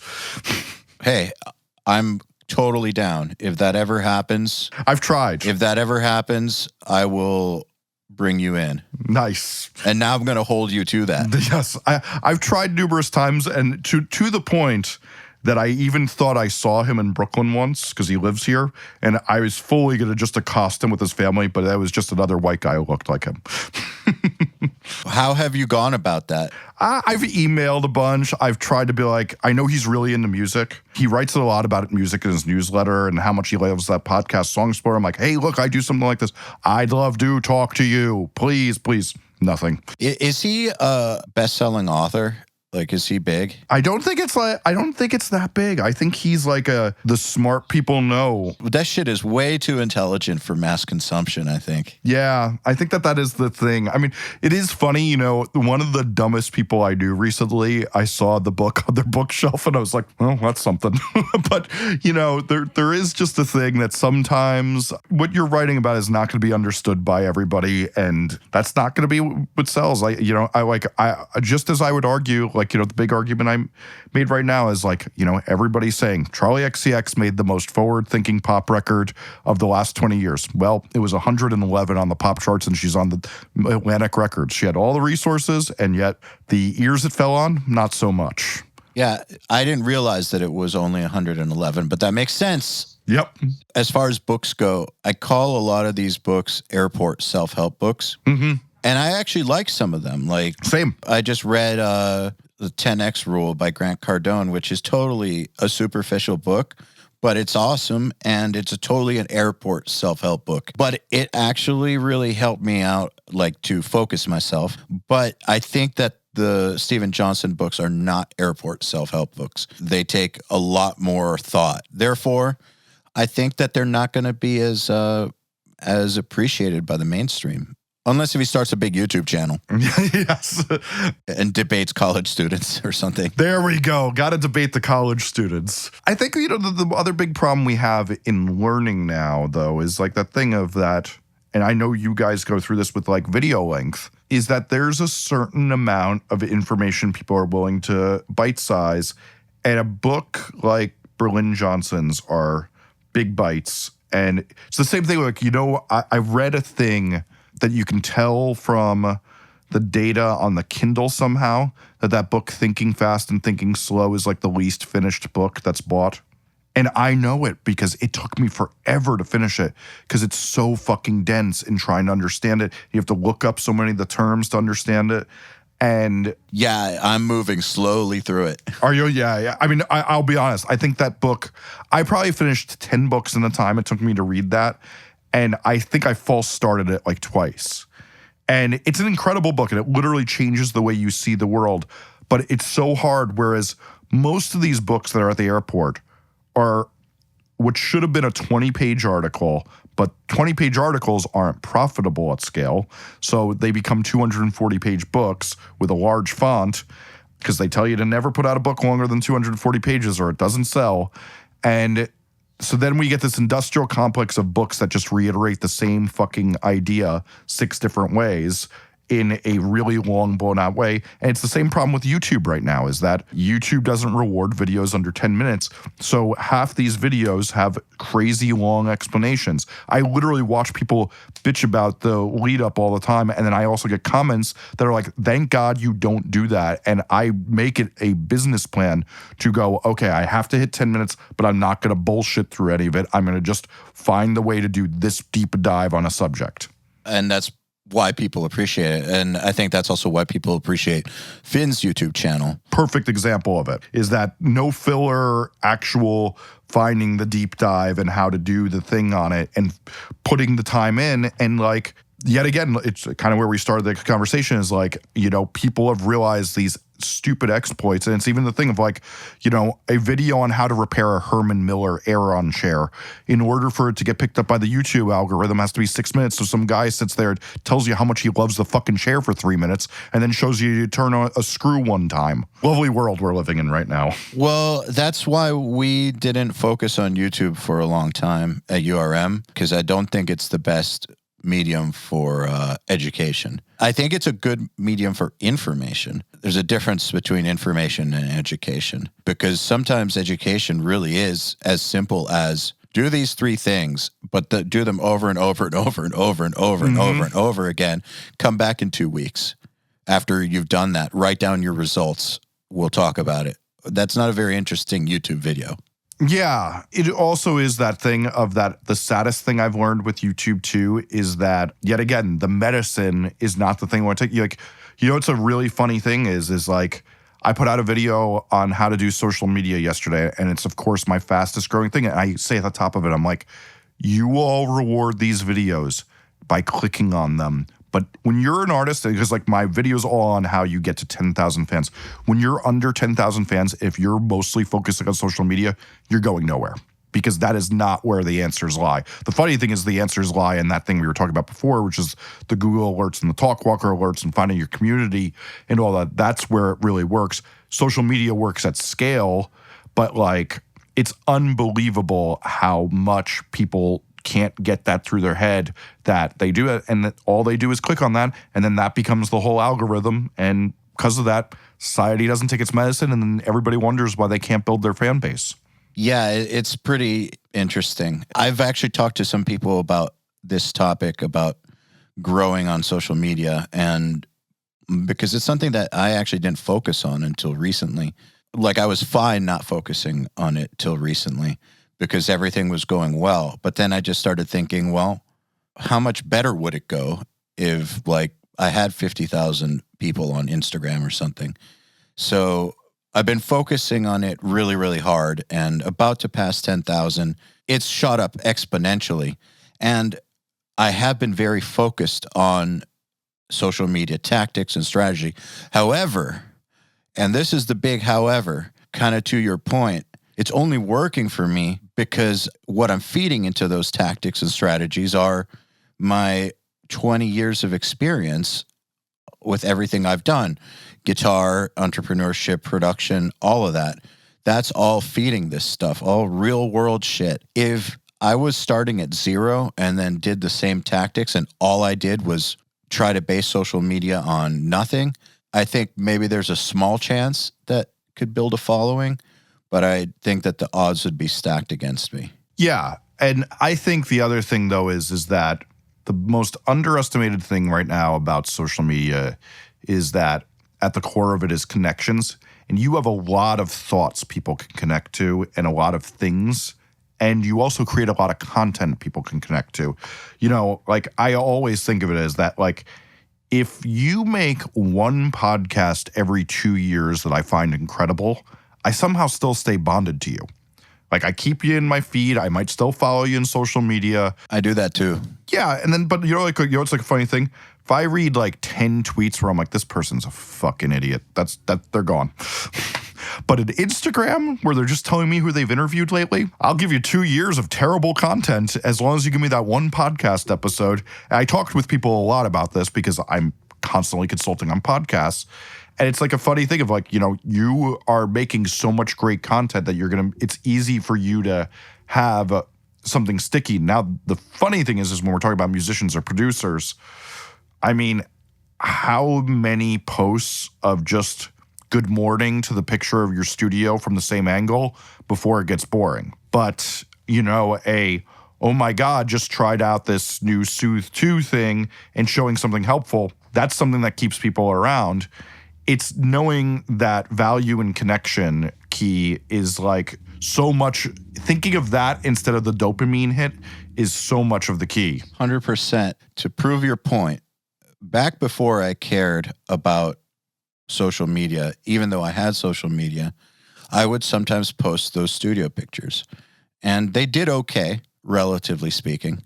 You know, like we'd go do Nail the Mix and post a control room picture. Cool. June 28th, 2018, I posted a picture of Jens Bogren's room. And I gave a recap of my trip in Sweden. 650 likes. All right. Now I realize that giving people a recap of my trip isn't exactly giving them too much value. It's just talking about me. But it's a really great picture. Yeah, I remember that picture. Yeah, it is a nice one. So I reposted it May 11th. This time I spoke about room aesthetics and the difference between vibe, like where vibe and functionality intersect. Much shorter caption, but much more, I think, thought-provoking. And people love to think about the vibe of their studio and the aesthetics involved. And it's actually a very important thing because that could be the difference between a client coming to you or not, or how their experience goes aside from the music. This one has 2,800 likes. Now, granted, I'm doing better on social media now overall, but it's the same picture. Yeah, and the number shows also what the difference is, the increase in your followers and just the type of engagement you're doing. People don't get that lens switch really is the difference, is that like you need to not see the lens through the shallow thing. You need to see the lens through how am I creating something people can get something from. Yeah, what was interesting was that when I posted it originally, I was going through a really hellish trip to Sweden. Oh, yeah, you had a terrible time getting there. I remember now. Yeah, so I was posting about it, and it was happening to me, so I was thinking it was interesting. And now I realize it's just interesting to some of my closest friends, but nobody else is going to get any value out of it because most people haven't even traveled, and they're just hearing a travel nightmare. Like, there's no value in that. So same picture, total different angle of attack, vastly different results. It was that thing too of that, like, you know, it's very easy to cite that if you keep doing the same thing and don't get a result, you're insane thing. But like really with social media, there's a bunch of different ways to attack things and trying them out and seeing like which part of your personality and things like that. Like people often get really tripped up, and I believe it, like that you do have to be authentic, but you can be authentic from lots of different lenses. And even like, you know, Finn's talked a lot about like the negativity versus positivity thing. I've messed with it on Twitter in the last week. And it's like very funny. I'm such a peppy, optimistic person a lot of the time and celebrating good. And the funny thing is I just started posting a bunch of negative shit recently, and it is astounding how much more engagement I got on Twitter. It's a bummer, isn't it? It's kind of a bummer. And, you know, like what I had to do is I had to make it more about like that, yes, it's negative, but more like I'm going to roast the bad thing it's totally true that like framing something in a positive light is not what gets people spreading your message. It's that people are channeling bad things. I feel like framing something in a positive light only really works if you're addressing something negative that has to be reframed into a positive, basically. That's a great point, because it really is true that like you can get a lot of mileage, unlike what we were just talking about, is like how you make the lemons out of lemonade, but you're not going to get a lot of mileage out of... You mean lemonade out of lemons? Yes. You're not going to get a lot of mileage. Like, you know, like if I did a thing of trying to put a positive spin just on, like, let's call it the album leak, and I'm just like, well, we actually got this many things, where it's like really like, hey, you idiots, you don't think of it this way, but this is how it actually works. All of a sudden, calling people idiots has a lot more engagement. Well, yeah. Also, you're speaking to them. I think there is one exception, which is interesting, which is animal videos. Yeah, that's a good point. People will watch a family of ducks crossing the street and stop their whole day to watch a 5-minute video of ducks crossing the road because they're cute. All right, I'm going to get heavy on this. Here's my theory. Okay. The reason some of the Black Lives Matter protests could happen this week is you didn't have to have a moral decision that you've been having so many times, is that everybody who's going to it is saying, yes, while it's kind of bad that I might be killing people with the pandemic thing, they're saying, I feel a greater good here. I could do this, and they didn't have to have this moral quandary that they've had with a lot of other things lately. And what I think does so well... What moral quandary do you mean? So like the idea of every other time you were going out of the house, it's like, am I going to bring this home and potentially kill people around me? Ah, yes. Okay. Am I going to kill my neighbor? But now it's saying, okay, people are dying and I have to do this so people stop dying. So I'm now actually helping lives be saved. So there becomes less of a moral quandary. And what I'm convinced with animal videos, and I think here's the tip for musicians, animal videos, your number one key to internet success is because you never have to think, is that a bad dog or a good dog? It's just a good dog always. Because dogs are good. And like, I think there's a funny thing of like, we need points where we don't have to have a huge moral argument these days, because, you know, like I've believed it for 20 years that every decision in your life is a political decision. You can't reason your way out of that. And society making us more and more aware of that is very burdensome on our brains. But getting a way to not have that as much, and, you know, just going, hey, here's two animals. You don't got to think, because you always root for the animal. I mean, aside from people who hate pit bulls, who are the scum of the earth, that's it. I'm not a fan. I guess I'm scummy. Are you not? You're not a pit. They eat kids, and I don't like kids, so maybe I should like pit bulls. Oh well, I like them for that reason. Yes, definitely eat the kids for sure. Yeah, so maybe I should like them, as long as they don't eat me. I don't care. Sacrifice some kids. I'm shocked. I figured you as such a big dog person. I am a big dog person. Yeah, I figured you. I figured you'd be pro pit bull. I'm not anti. I just love German Shepherds. Yes, well, that makes two of us. I'm like a breed elitist when it comes to dogs. And I don't mean that I'm not into shelters or saving dogs or anything like that. I just always want German Shepherds in my house. They like agree with me. They're like the perfect blend of beauty, loyalty, intelligence, plus they'll fucking die and kill for you.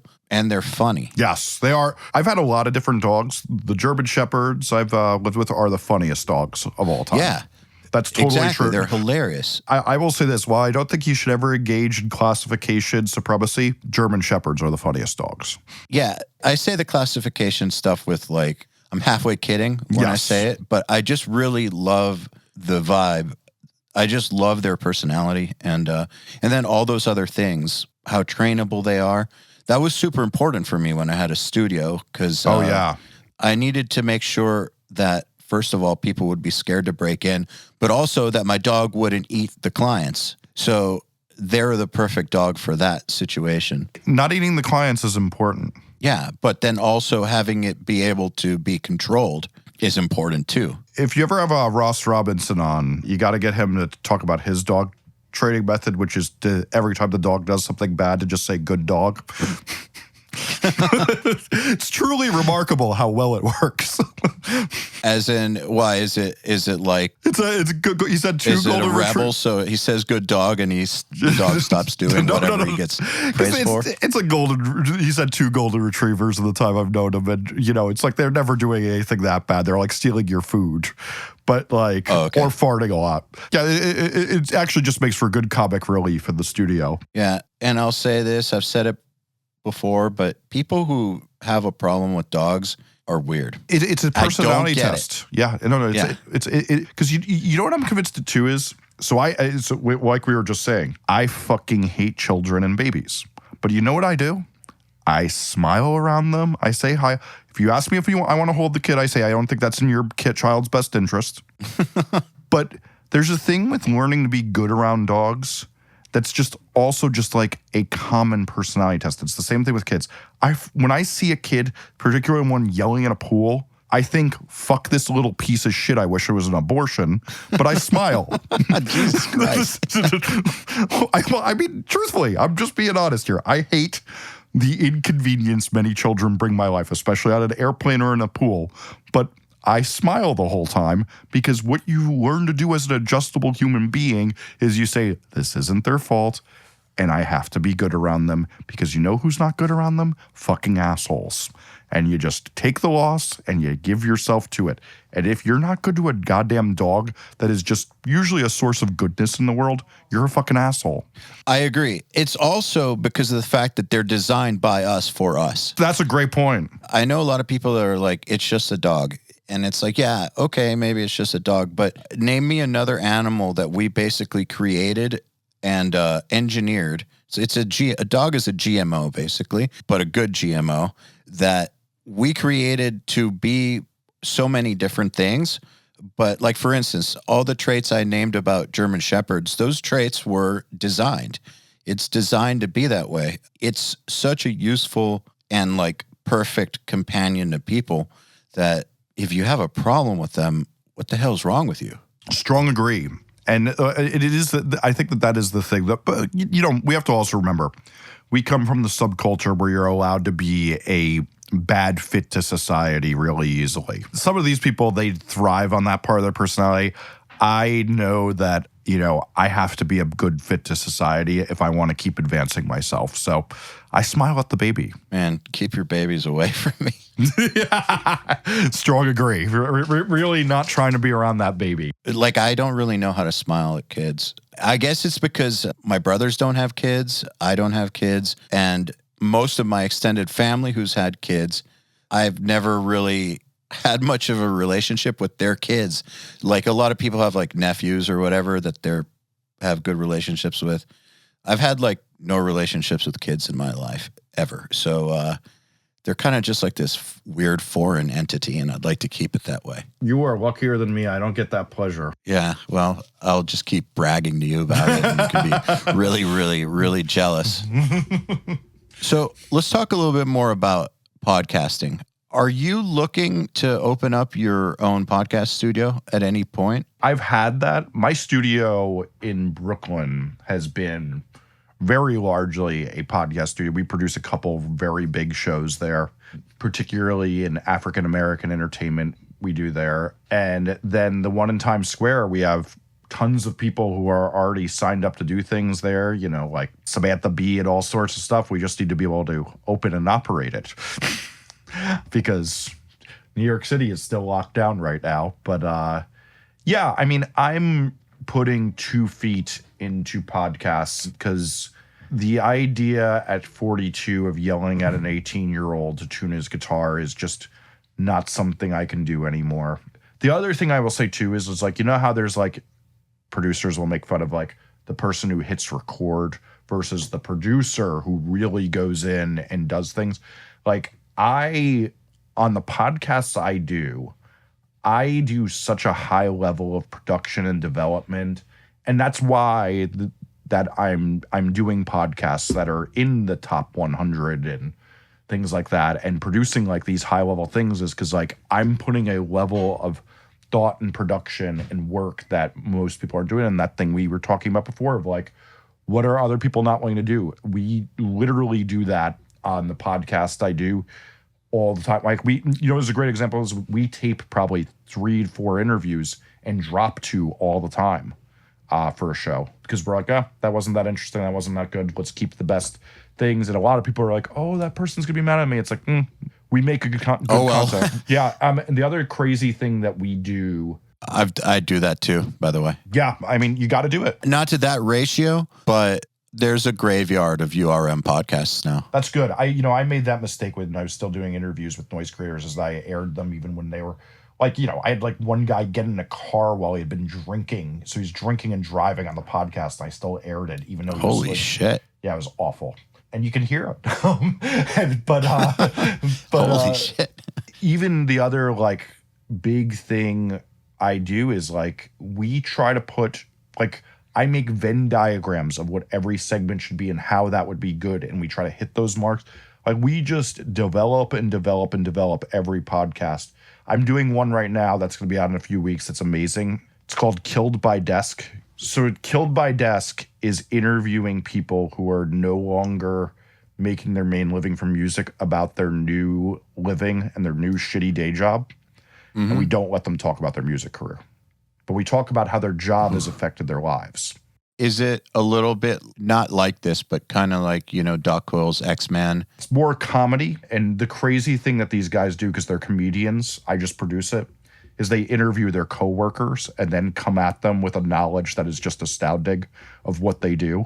And like, it's all very humorous. Can we talk a little bit about your podcast prep? I'm actually very curious about this. And I also want to talk about it some because I think I want to start a podcast is the Let's Start a Band of 2020. Oh, yeah. There are too many podcasts that are not thinking about why anybody would enjoy it aside from them.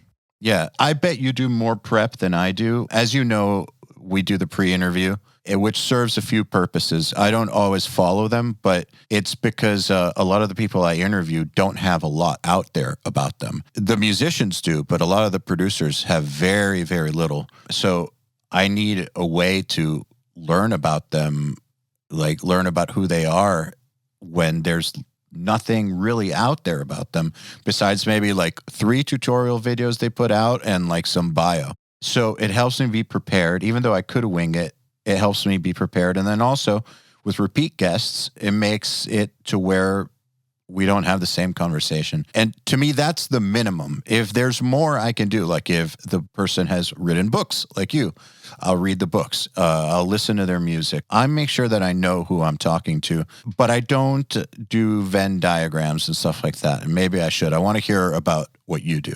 Okay, so the Venn diagram is like a lot of the time. Let me even I'll look at one that I have in front of me right now. So like the podcast I produce for the Daily Beast, the one that's a top 50 podcast, that one, their brand is, so the main, there's 2 hosts, and one of them, I don't know if you've been seeing all those really crazy ads against Trump that it's like the Confederate flag and how Trump celebrates it. And like these ads are getting millions of hits. I have all that stuff blocked, so. Oh, okay. So it's the guy who writes these ads. And this guy like literally is like the thorn in Trump's side. Like Trump tweets at him being pissed off at him. He's a former Republican who hates Trump. And then the other is a female left-wing agitator. So I figured out what they're good at talking about. So I'll make a Venn diagram of like, for this segment, what's interesting that you know a lot about that people probably don't, but what also are you going to, so like the idea is some of it is like, do you know a lot about this subject that most people don't? And then as well, do you have something funny to say? Because the other thing they're known for is being very funny. So either of those 2 things get us into that Venn diagram, but I want to find things that hit both, and then I'm going to prioritize that content. For guests, what we want, podcasts obviously are supposed to be more candid, and when you're talking politics, it's most of it happens on cable news. But what's interesting with podcasts is you can get people to be very unscripted and very comfortable. So we try to find guests who seem like they don't have a ton of discipline to stay on message and then get them to say wild shit. That sounds awesome. Yeah, no, and it's been incredible. We've made a lot of big news, and it's like very weird to watch the world and the discourse get changed because you started a fight between two people with a lot of power is the weirdest experience of my life after, the worst thing I would have happen is somebody be mad that I trashed a plugin and I'd get a letter from a company or something. Like, much different world. But I try to, so for example, with Killed by Desk, we're in the developmental phase. We've been taping some episodes that we'll put out, but we're still, learning. So, what I try to do, too, is, we had a lot of questions that people were, literally wow, this is going to be a real great podcast. This is pretty boring. And then they'd see the funny stuff, and they're like, oh, this is the funnest time I've had on a podcast ever. So we had to learn to put that earlier. Doing the analysis and then also the lens is it's the magic question in podcasting. What have you been telling people that you don't think's discussed enough? What is something you know about that no one else knows about it? The Tim Ferriss question, what's something you believe that everybody thinks you're crazy to believe? Those are magic questions for people. Yeah, they are, actually. I should ask that sometimes. Oh, yeah. I mean, on Noise Creators, I asked that when I still did interviews, that Tim Ferriss one. I just stole it. I don't care. And it's funny because people would write me, they're like, that's a genius question. And I'm like, oh, I stole it. The other ones are actually my development stuff. But I think, what are we trying to do with podcasting is we're trying to have conversations that the mainstream has not allowed us to have. At some point, we will move past that and have a different, worldview of podcasts will become some different type of storytelling. I actually think that there's a lot of them are changing even as we speak of that.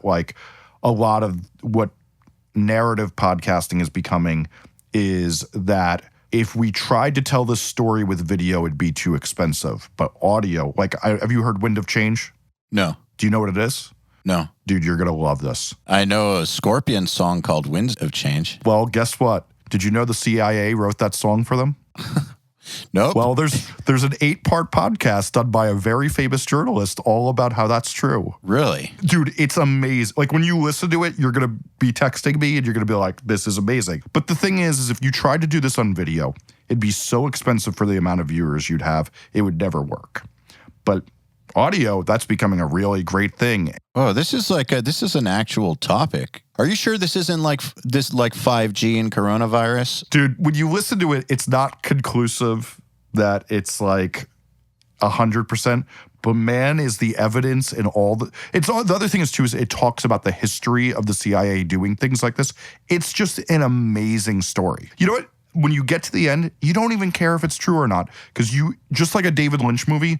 It doesn't matter what the ending is. The ride is so good that it doesn't matter. Fair enough. And it's just, we're now getting the thing of that. If we think of podcasting from the lens of what are things people want to hear about that aren't being heard enough. And that's basically what I'm always chasing is when I'm looking at the podcasts, I'm developing another one that I'm not quite there with enough to talk about publicly. But with each podcast, what people don't ask themselves is what is not being discussed that there is an audience for.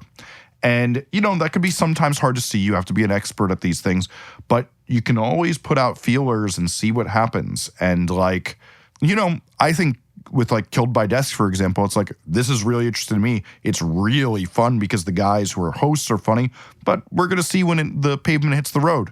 With the new Abnormal, the political one I hit, it was an instant hit from the second it started because people were what I like to say is Keith Olbermann during the George W. Bush provided a 2 minutes hate towards George W. Bush doing dumb things.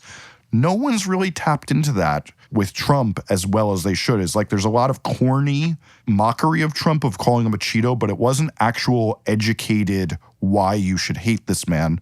And providing that to people is proven to be very successful. Man, even with something like the Riff Hard podcast, it's less extreme on the what's not being talked about, but still at the end of the day, the whole idea is adding something that's not in the market, and which is there are no interesting guitar podcasts, period. And I've listened to them. All the other guitar podcasts are basically like watching paint dry. They talk about the same boring shit that you see in any interview, and you don't get any real feel for who the person is or what went in to becoming fucking awesome and making it a real thing in real life, and what the internal and external battles are that they had to go through, and what their priorities were. Like, that's not out there. Like, the other guitar podcasts are exactly what you would expect, just like guitar magazines done in podcast form. Yeah, I think what the funny thing is like you and I were both doing record production like when I was still doing Noise Careers and as a interviewing producers, we'd have totally different conversations with the same producers because we would literally hand guests back and forth to each other. And like the funny thing is like there's so many bad ways these people could do it. And I'm convinced that 9 times out of 10, it's 1, a lack of development, and 2, just not figuring out what people actually would want to hear, instead of just the same thing of like, I don't know, I got a 4-track and then, I just started futzing around. It's like, there's so many better conversations people can hear. We've all heard that. And yes, you may want to know that one person's story. And yes, some of that can be fun. But like, when that's the same thing over and over again of like, I got my first real 6-string over at the fucking 5 and dime for the 90th time. No one needs to know that. It's like, how did you get to be great? That's what fuels that. A lot of great podcast content is, what is the mainstream too afraid to discuss? And there's mainstream in guitar, and there's mainstream of message boards, and then there's all sorts of things where people can actually go deeper who want to find that. And that's where podcasts live for now. I'm happy in that place. Yeah.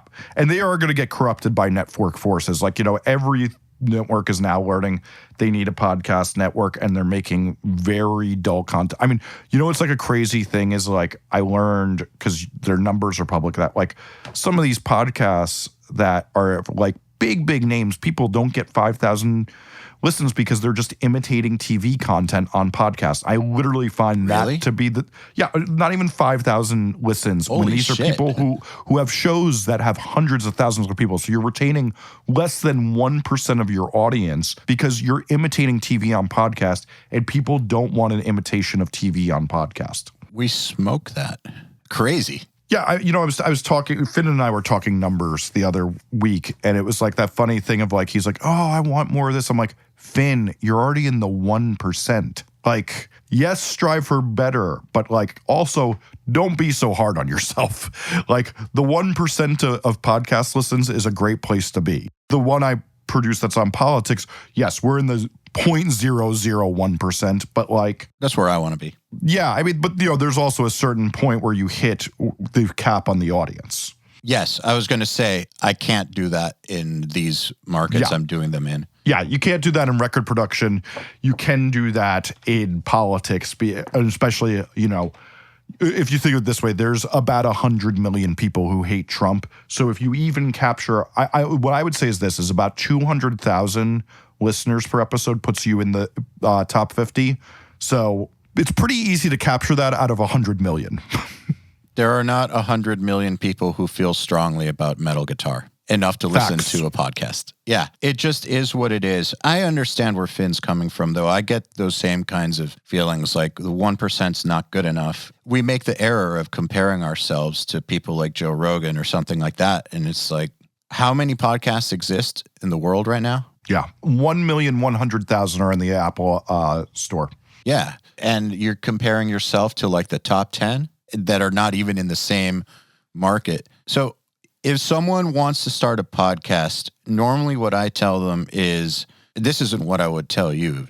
Obviously, you wouldn't ask me how to start a podcast, but assuming that they've never done it before, the thing I always tell them is record 8 episodes before you release anything, and see if after recording 8 episodes, if you still feel like doing it. Like, because it's a lot harder to keep generating content than you realize. So, and first of all, you're going to suck at first.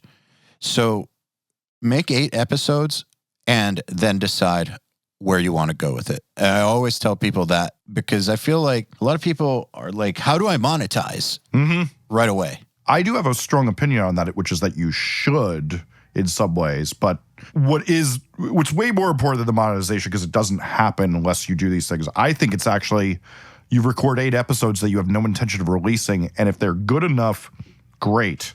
But then you need to record another 8 episodes to be ahead of the game in just releasing content for when guests cancel, things like that. You have to have 8 ahead of what your audience hears.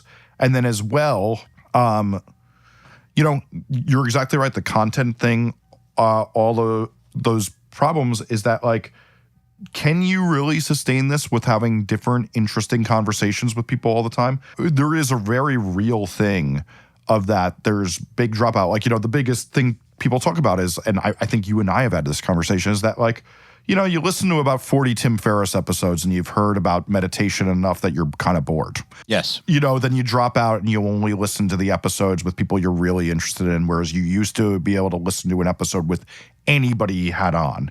And that does become a really big problem if that you're not interviewing. This is the 3rd time you and I technically, I think this is the 4th or 5th time we've podcasted together, and we're not having the same conversation. And that is a real hard skill for people to do. It takes effort. Mm-hmm. Like, it's not by chance that we're not having the same conversation. Yes. I actually want to see how many times you've been on. I believe this is... I think this is 3rd for me being on yours, and you and I did 1 to 2 of mine. Yes, that sounds right. I think, because, you did Off the Record and Noise Creators, so yeah. Yeah, and this is definitely a completely unique conversation. Yep. I will argue with you on this. Monetize from day one. But how do you monetize 0? You can't multiply 0. You should give the opportunity. So what I tell everybody is, don't waste a day of having people who would back you, because I'll tell you this, like, here's a great example is I work with a guy who's beyond incredible and very popular, I should say, like, 1 million followers on things, that has a podcast, and he only started the Patreon about episode 100. And he's really, struggled, whereas what he sees is like that thing we were talking about, is like with podcast episodes, what they really are oftentimes is a bonding to somebody at some point.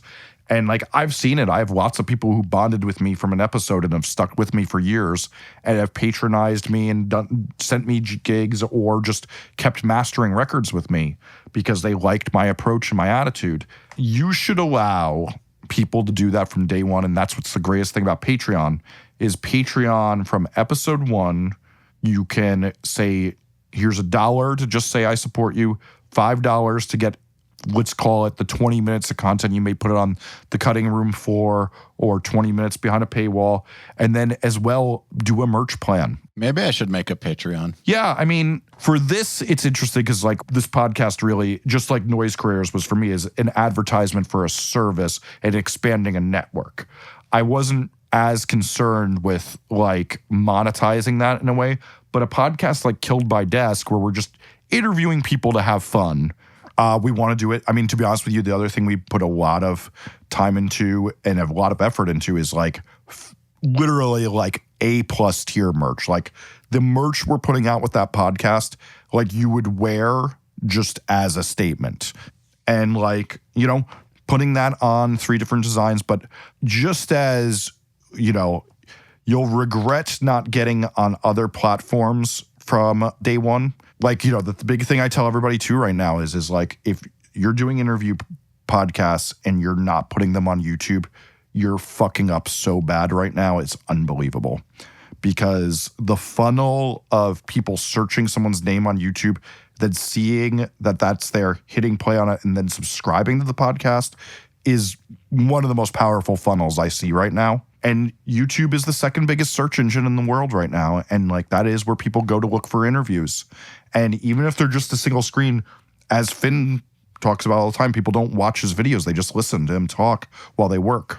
People don't see the power of that, and everybody's going to regret not being on YouTube in 5 years.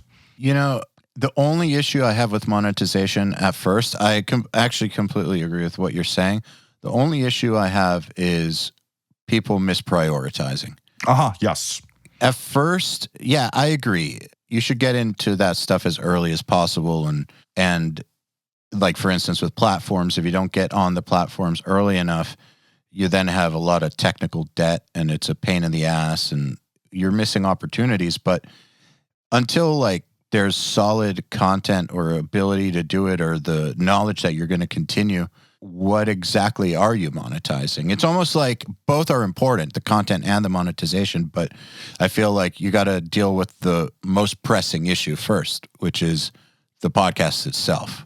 Well, so here's what I would say is, since Patreon offers a way to do the free feed through it for very low fee, is you sign up to Patreon and then you take the effort of making two little things no matter what you do, so that it just like, it gives you some sort of opportunity for people to compensate you. Because let's be honest, also compensation means that you can delegate more time to promotion.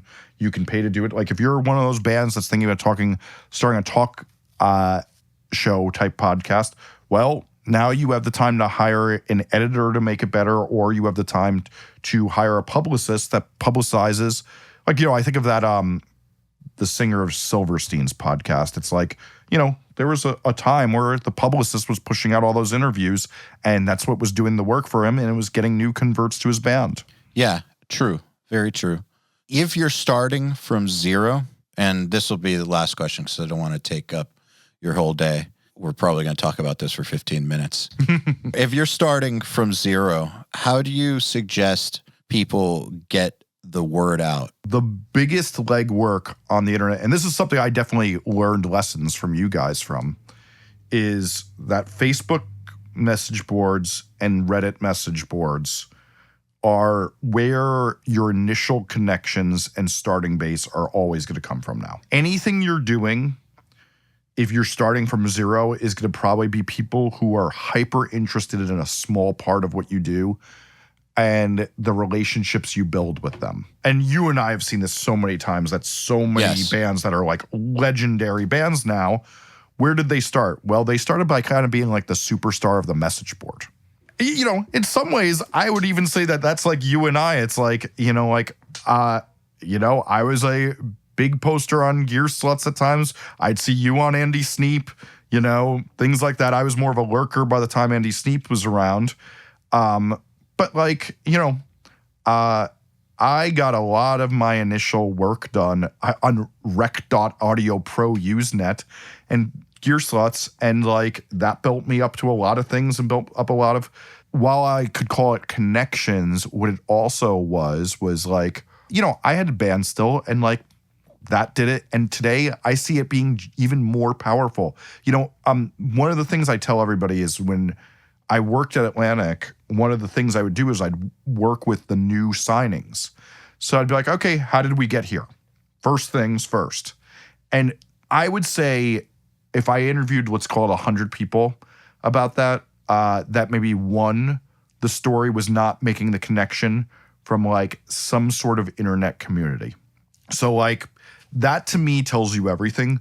That like the bonds you make, like whether it's like Porter Robinson and Madeon connecting on a message board about making 8-bit music, and then now they play together doing huge festivals because one brought up the other and the other brought up the other. Like that is the essence of how you go from 0 to 1. And then after that is like when I call like the like accumulating subtleties, which is like an Alan Douches saying of like, that you're just doing everything. You're always being available. Like that you're on all the social medias, you're on everything as well. So like all the little things are doing work for you to accumulate to then when like you hit that 10,000 mark, and then, you have so many people who follow you that they're helping spread you. But like the 0 to 1 is all about the early days of community. Yeah, I completely agree with you. Facebook communities are a major part of why URM took off. 100%. Before we had our own community still, it was through tapping into the power of that. And that's something that people could use regardless of where they are in the world and how much of a career they have. That's an opportunity that everybody has to make themselves known and make connections that frankly didn't used to exist. And it really takes very little time per day. Like, I will be totally straight, as stupid as it sounds. I do it while I'm on the toilet. Like, it's so easy to fit this into your life. I don't care how busy you are. Like half the time I read my Reddit feed, it's like literally like while I'm going to the bathroom. And like I make great connections with people and it ends up building up what I do a lot. I think that that sometimes people don't know what to even talk about. But then that, to me, when that's the problem, that makes me wonder, well, if you don't know how to connect with people or what to even talk about, then why are you thinking about a podcast yet? Maybe you should still be working on that thing, developing your expertise and working on your life so that eventually you do have something to talk about. Kind of like people starting a band before they know how to play anything at all. Yeah, that's exactly right. And I think that that is the hardest thing for a lot of people to hear, is that like you aren't enough of an expert or an interesting enough person. And yes, you could be the Joe Rogan who's just good at asking questions, but you do have to get good at that too. But it's not like he just sprung out of nowhere. But there is an interesting thing that if you're like, you kind of would expect Joe Rogan after all these years to be a little bit better at asking some of these questions, because sometimes they're so bad, it's unbelievable.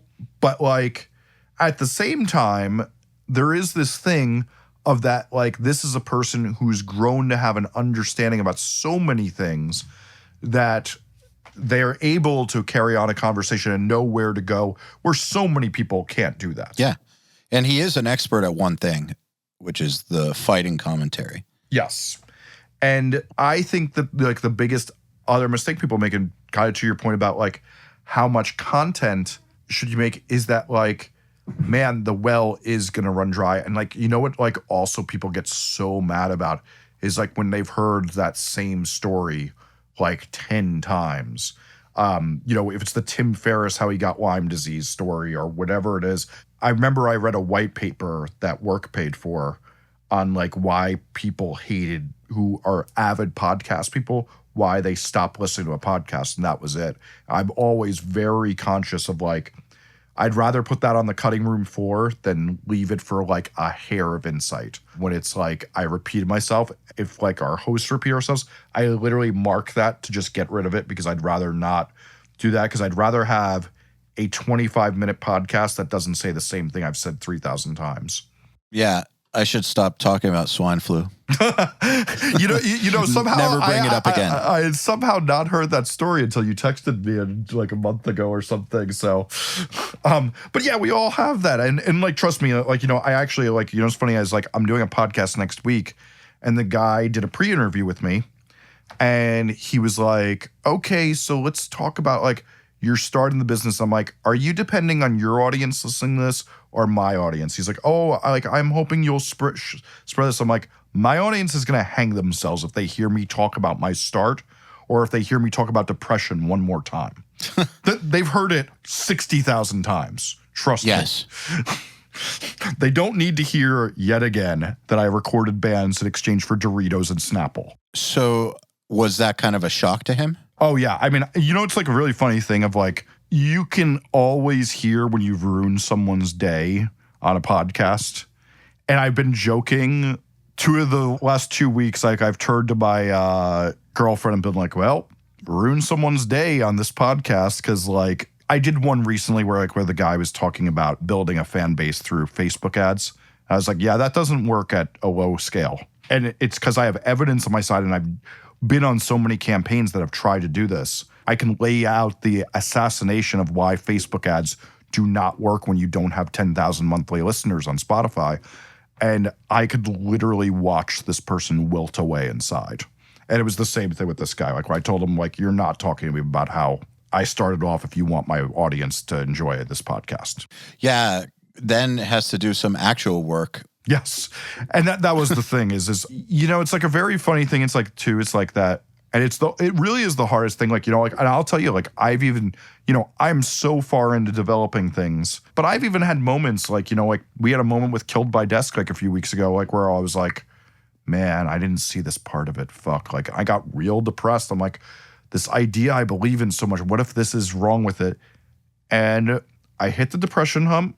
And then I started texting them, and then we figured out how to get around that flaw we saw in the thing. And I'm like, this is what we should be doing.